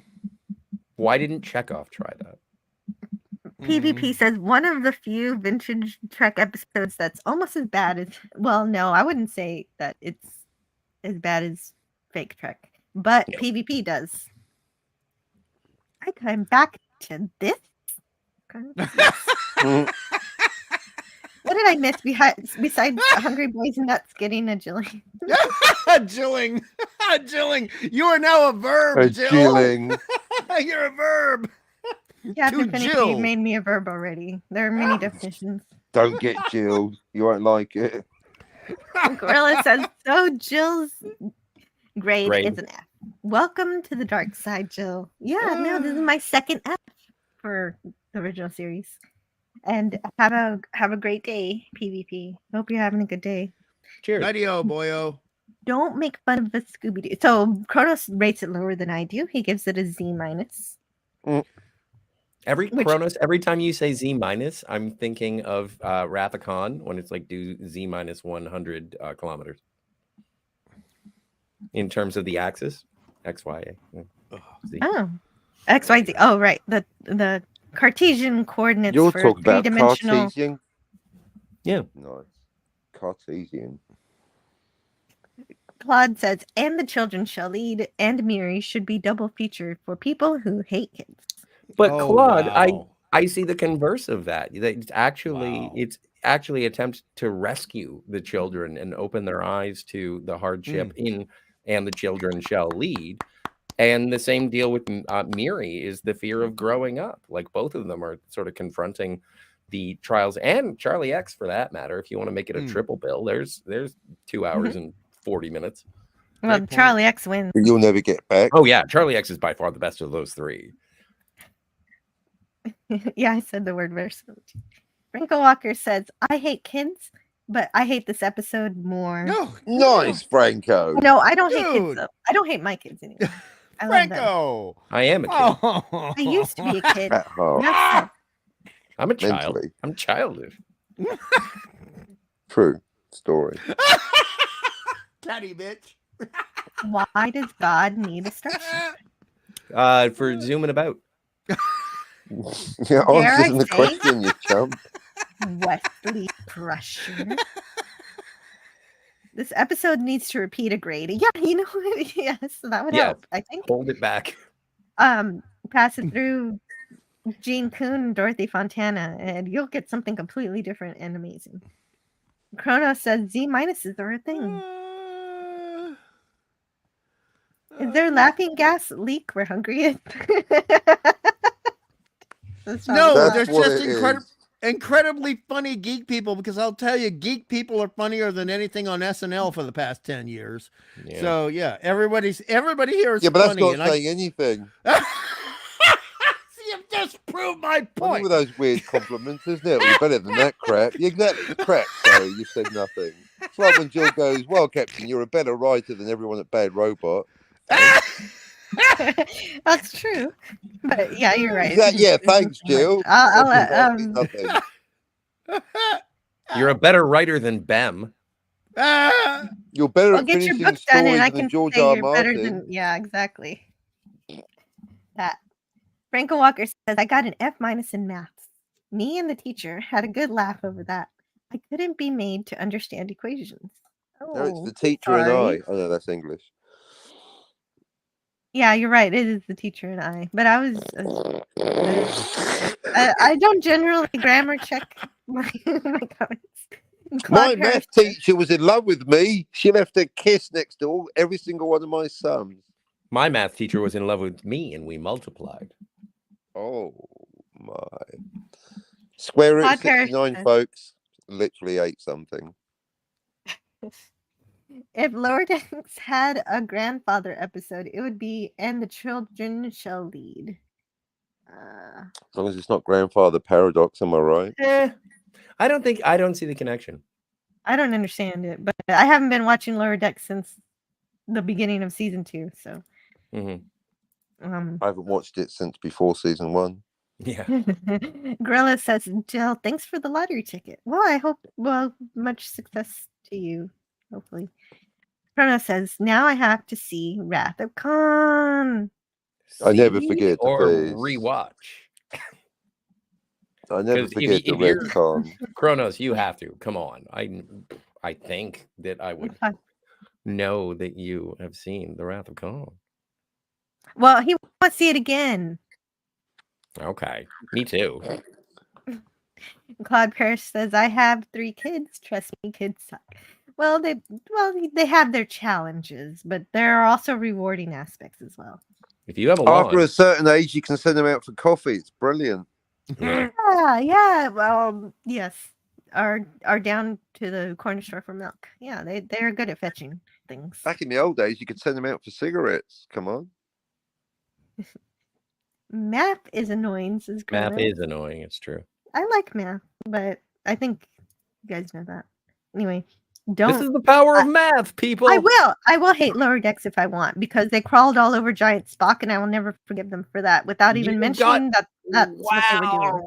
That's the thing that got you, is the giant skeleton. Yeah, that's where I stopped watching it. I was like, you're not going to acknowledge who you're crawling all over. You don't even give a crap. Yes. Okay. There were parts of that episode that I actually kind of liked, and then they did that. Yep. All right. You can go to yellow alert. I'm not going to fire. Okay. Just wow. Anyhow. You're like the Reliant with the glowing torpedoes coming at me. I'm glad that we're talking about a better Star Trek movie than this, but like I still like this. Oh, before we go, we do have about 15 minutes before I have to dash, but I do have to share. This is the ratings that the chat gives us. So the chat with 35 votes. Thank you guys. Thank you to all 35 of you who swung by to vote on this poll. How would you rate And the Children Shall Lead? Usually this is flipped. Usually we get mostly A's, but actually this is more evenly divided than I expected. I expected the E to F to be a little bigger, but it is the biggest, which has never happened. Oh, maybe we changed the people. Wow. I don't know what the results were. My C++ was actually generous. Alternative factor. Yeah, it was. But there are more people like you guys who give it. I mean, there are 69% of people give this a passing grade. 69. They pass. They pass the episode. This is a shocking result because I was actually expecting it to be all the final two options. I was not Me too. expecting anyone to go for B or A except for my stupid, dumb, crazy ass. So But there you go. Ad You hominem, think that self-ad people want hominem. pitchforks on you, but 20% of them agree Yes. with you. Yeah. Well, and that's the thing, and that's why I love reviewing this show, especially with you guys, is that there's something to enjoy, and so I dig it, even if I am pulling things out of left field, but it's still I still want to find any way You possible are. to enjoy this. And I do appreciate that because we do love the original series, and it doesn't fill me with joy to give this a bad grade. It's like, come on, I don't want to beat up on the original series because I love it, but it's how I feel about the episode, and I have to be honest about it. No, you don't. But I do appreciate your love for it extends so much that you will go above and beyond to. I want a find something Gorgon good video game where you go around from planet to planet collecting children and attacking the rest of the galaxy. The Klingons show up. No, God, Scotty, no. Let's see this on Bridge Commander. I want VR Gorgon. Oh, yeah. Okay, so 23% give it a B, and 26% give it a C. So that's incredible. 69% pass this episode. Then 31% give it a D, range to F, and so that's where we are. And thank you guys for voting in the poll. I'll end it now, or else I'll forget later. The chat. Thank you so much, chat. But by the way, We're nothing without the chat. You know that. I mean, the funny thing is, there was a comment way back when I'm actually allergic to pot. I can't smoke it, so that's got nothing to do with my laughter. Nothing. More at all. for Oh, it's a shame. What a shame. Yeah, no, severe. I mean, I cough immediately. I can't do it, and it doesn't actually affect me. It just puts me to Ooh, sleep. not There's good. no mood alteration at all. I just have an allergic reaction because I'm allergic Gotcha. to all grasses, and lung tissue is actually an extension of skin cells. It goes from your face to your mouth to your throat down into your lungs. So it's like I get hives in my lungs from one puff. Ooh, that does sound bad. Methinks the hungry doth protest too much. Oh, I wish, Okay, dude. and I wish. Hungry is If you didn't responding to inhale, this. folks, it's fine. Yeah, Hungry is responding to Gorilla's comment. Hungry got the good weed, Yeah. but he cannot, unfortunately for him. Now, to clarify, if anyone is wondering why Hungry Boy laughs so much, it's because of the high quality of the comedy material on the Yes. Anti-Derivative Panel show. Precisely, and that's not a joke. That's not a joke at all. Geek intellectuals are funnier than the crap we have on television today, and I have a highly attuned funny bone. It's very, very sensitive. So when somebody is really funny and honestly funny, guess what? I laugh. Too bad. No, I love it, man. And like I said, hanging out with you is always such a joy because there is no guilty pleasure. There's no reason to apologize. You're having a good time, and that's why we're all here. Well, I can't watch network TV anymore for a laugh, Scotty. Well, you might as well come to the Anti-Derivative show. Well, Jim says, I'll have triple what Hungry is having. Okay, I did that one earlier. I'll have what he's having. Leave the bottle. Then the answer Great is simple. mind. You need triple the amount of geek friends I have. That's all you need. I'll have Then a you'll double laugh as much as oxygen. me. Yeah. Oh, pure oxygen. I could do with some of that right now. I'm an ex-smoker. Oh, that would help. Hail at your time. Give me Edge that of tank. time. 6 and a Edge of 4. Time says, I'll square your root. Oh, naughty, naughty. I don't think I'd survive triple what Hungry's having, says Franco. You need a very strong thorax, dude. You need a very strong, capable rib. Oh, the thorax. There's a lot of math jokes. Chrono says, all quadratic your equations, baby. I'll linear your algebra. It doesn't make any sense, but I'll Edge plot of your Time X says- and Y coordinates. I'll carry your exponent. Oh, beast. That didn't make any sense. I don't know anything about math. Worked for me. We'll get tangential later. I'll calculate you to 15 decimal points. Edge of Time says, I'm identifying as threatening today, and Cronus identifies as Airwolf. Bring Nice. back Shatner and Trek. Well, no, not right now. Not right now, No. Daniel. Daniel, Star Trek is not anything right now. No. Don't do now. Unless Shatner writes the script, in which case I'd accept it. But they're not going to let him write a script. Unless he writes No. it, chooses the producer, and Right. gets I just had an Ron idea. Somebody who knows Star Trek. Uh-oh. I just had an idea. What Yeah. if, like, they have the remaster of And the Children Shall Lead, and as I mentioned, they don't do anything about the Belly Boy, and Oh, JT Kirk has to go. Bye, JT Kirk. see you, JT. Bye, JT. Bye, JT. What if they remastered again, but this time we get modern Shatner playing the Gorgon? Oh, I love that. Oh, I Mm. love that. And that's why Kirk is so afraid of the Gorgon, is because the Gorgon is now in command of the ship, and so that's why he goes into the turbo lift and he's like, I'm losing command. That is a magnificent idea. And Kirk, because Shatner loves making fun of himself, that would be brilliant, Scotty. That is a great idea. And would what's be better much than better one at delivering Shatner those is two lines, Shatners. too. That is always a thing I've said. I'm for anybody else playing that character. So yeah, let's try it. Jaleel White. Laughing is a good thing, says Cronus. I agree. I never What, no saw Urkel that fan? orgasm. Sorry. What? Oh, yeah, but I haven't seen Family Matters in so long. I didn't catch it. No, fair enough.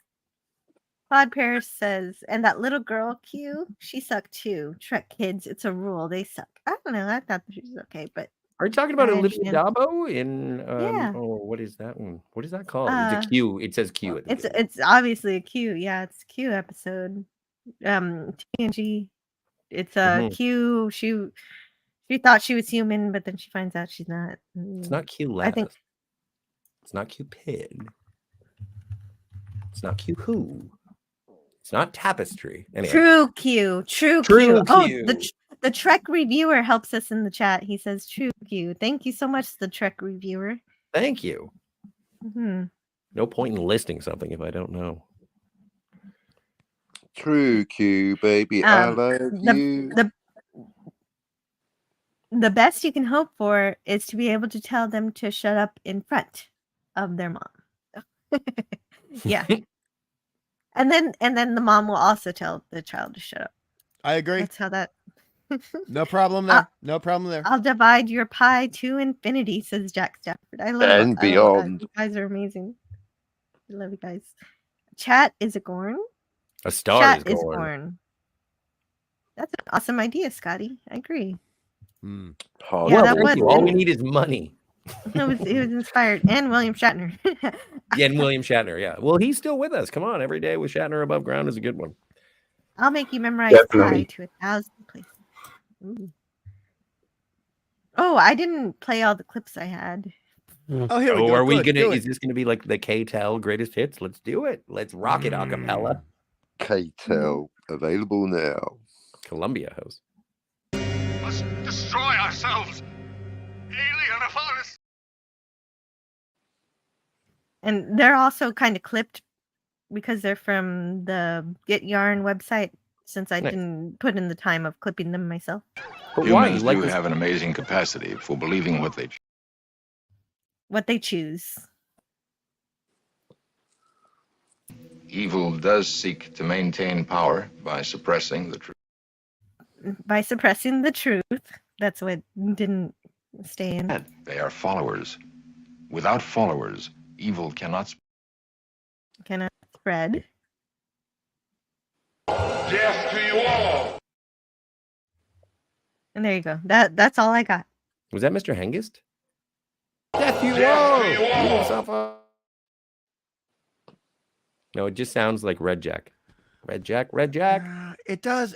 But after what you guys told me about this and how they modified his voice, etc., it makes me love it more because I don't want to imagine what those lines would sound like without the voice modulation. It really works better for the end of the episode. For sure. That guy's like 2 steps away from having James Doohan replace his voice.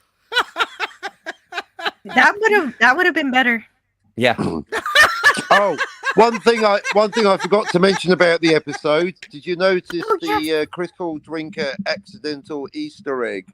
The bit where Scotty says, "Go away now." Yes, I did. That's in my notes. Really? Yes, good catch. Good catch. Great. Oh, hold on. Let me see if I can get that on Get Here. That's fantastic, Finity. That is a great catch. That is a great catch. It was a great moment. It was. And Tony's here. Hello, Tony. Oh, Hey, hello, Tony. The best unpaid voiceover artist in the world right now is Tony Stark of Iron. Oh yeah, Stark of Iron. Would you like to read the chat for Tony? Yes. Says, well, Earthlings. Yes, okay, you go. No, you do it. All right then. Well, Earthlings, I present you with a choice: either be blasted into the vacuum of space, or tell me what you think of my Vogon poetry. It appeals to my Vogonity. That's a good man. Well, you is that an adjective or an adverb? It's a quote from the It's not a book. pronoun, am I It's like right? humanity, except instead of human, it's Vogon. Yeah. I'm going adverb, fine answer. And Lisa's here too. Ding. Jeopardy rules in sci-fi. Oh, Jill, can I love that. advertise I your love new album? Hitchhiker's. I love Hitchhiker's Guide to the Galaxy. Thank you so much for referencing that. Lisa! Stark of Iron. Oh yes, go ahead. And he says Well, he can't be here long, so he's clocking in. So thank you so much for stopping by, Tony. That means so much. Thank you, to me. Tony. Thank you very much. Godspeed. Take care, Tony. Oh. Red Jack was Piglet from Winnie the Pooh. Yes, he was. True. And hello to Lisa. Lisa, the mistress of the Bumbles. If you ever look at her shots of her garden, she has magnificent bumblebees in her garden, and she creates wonderful things in her garden. If Tony's still here, Tony, because he's a good voice impersonator. Tony, I've been working on my Christopher Walken. Check this out, Tony. Christopher Walken. You'll see, Inspector, I have no alibi. Huh? Well, it's better than the children shall leave. Well, you were going to say something, Scotty, about something. I don't remember what. Yeah, I'm looking. I was actually taken by Kronos saying Jepnerdy is a thing. Oh yeah, Jepnerdy. That happens on Saturday night. That's why I'm usually at a Saturday night Star Trek, but there you have options for your Star Trek entertainment on Saturdays. And there you go. You can find Bird of Prey 5 usually on there.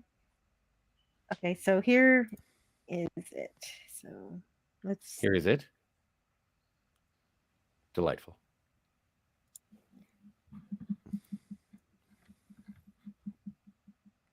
Are there any third season? Oh, sorry.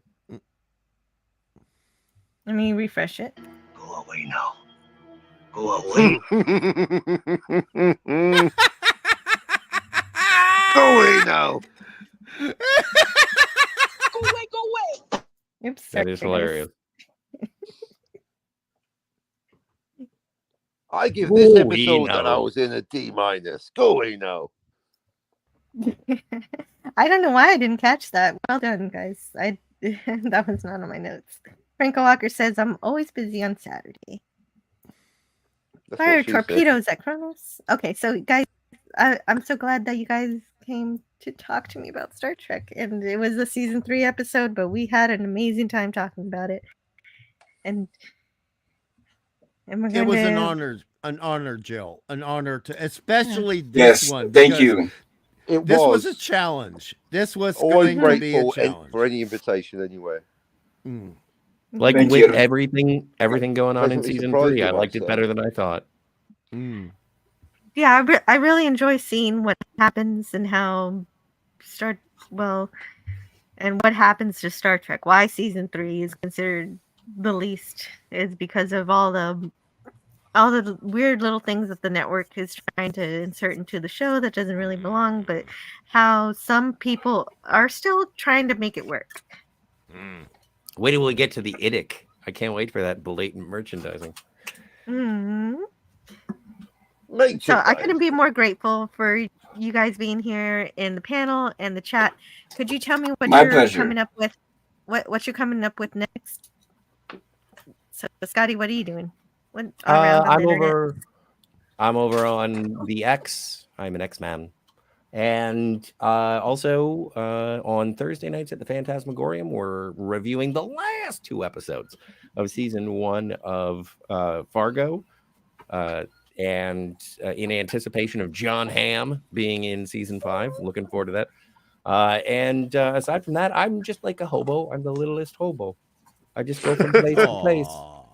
Aw. People have me from time to time. They give me crackers. Well, And that's by very crackers, generous I of mean white them. people. So That's bittersweet. Okay, Scotty. Okay, so hungry. that's what- too much. That's too much. I can't. Oh no, can I go last, Go ahead. please? Because Oh, you I wanna got go the least to last? say. Yeah, I'd like to go Save last. the best till last, Hungry.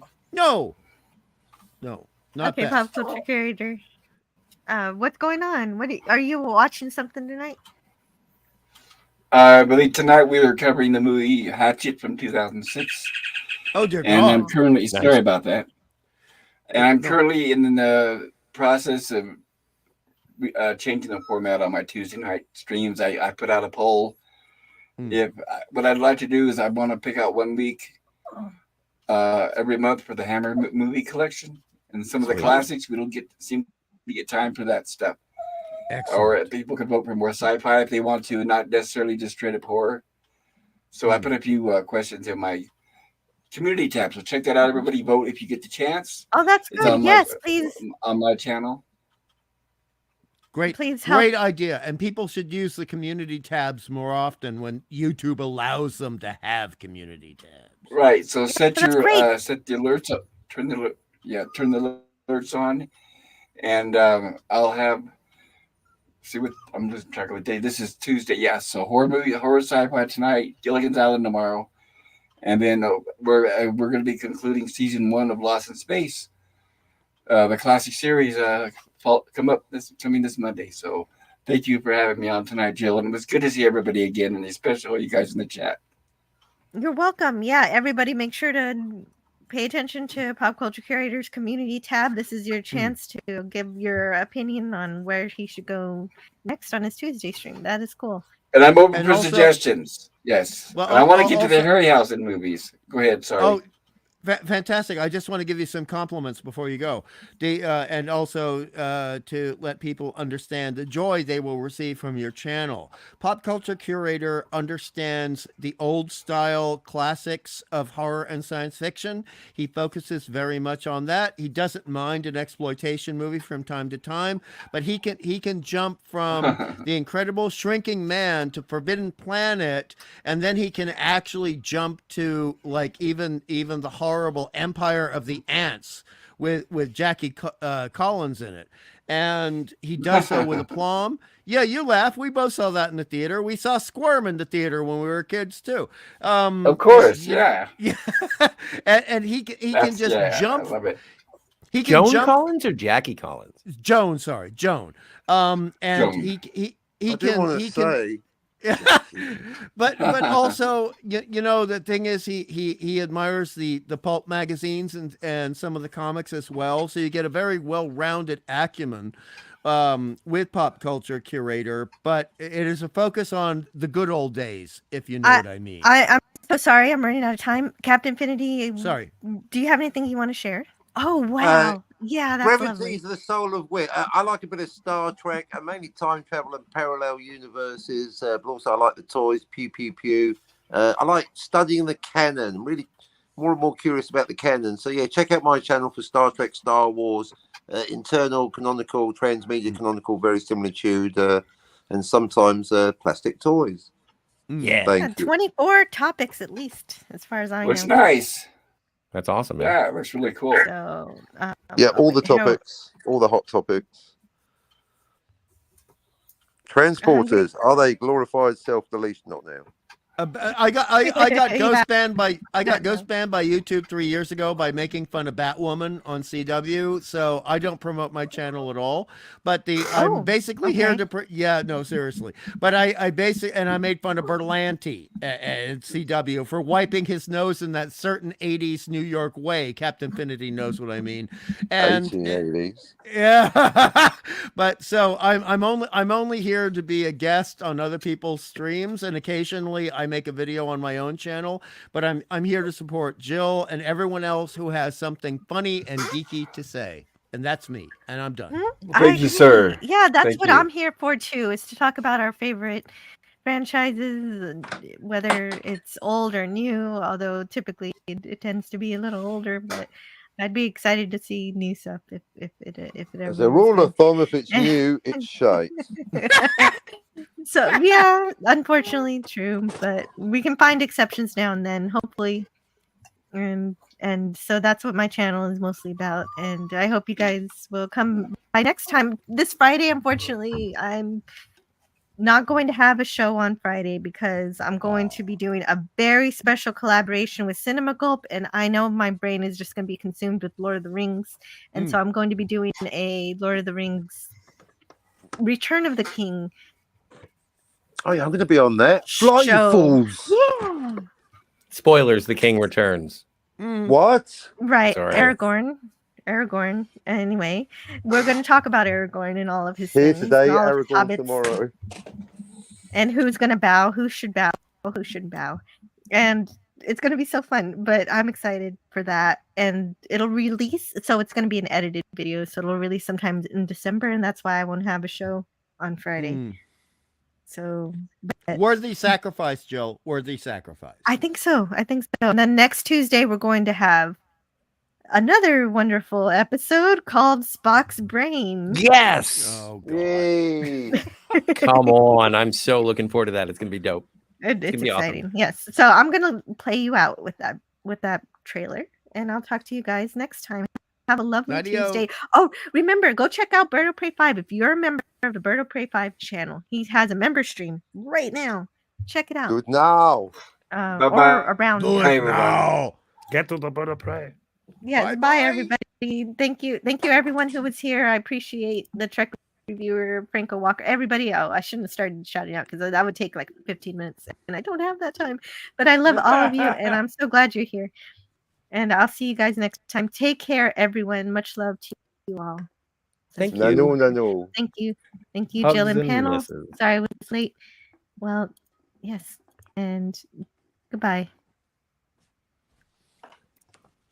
You've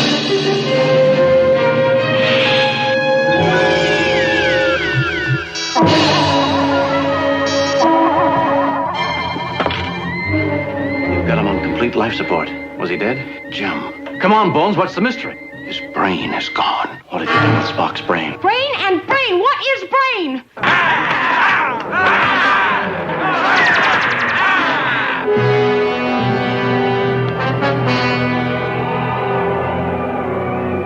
This fellow is keeping us from our property. Go away. You must not take the controller away. We will all die.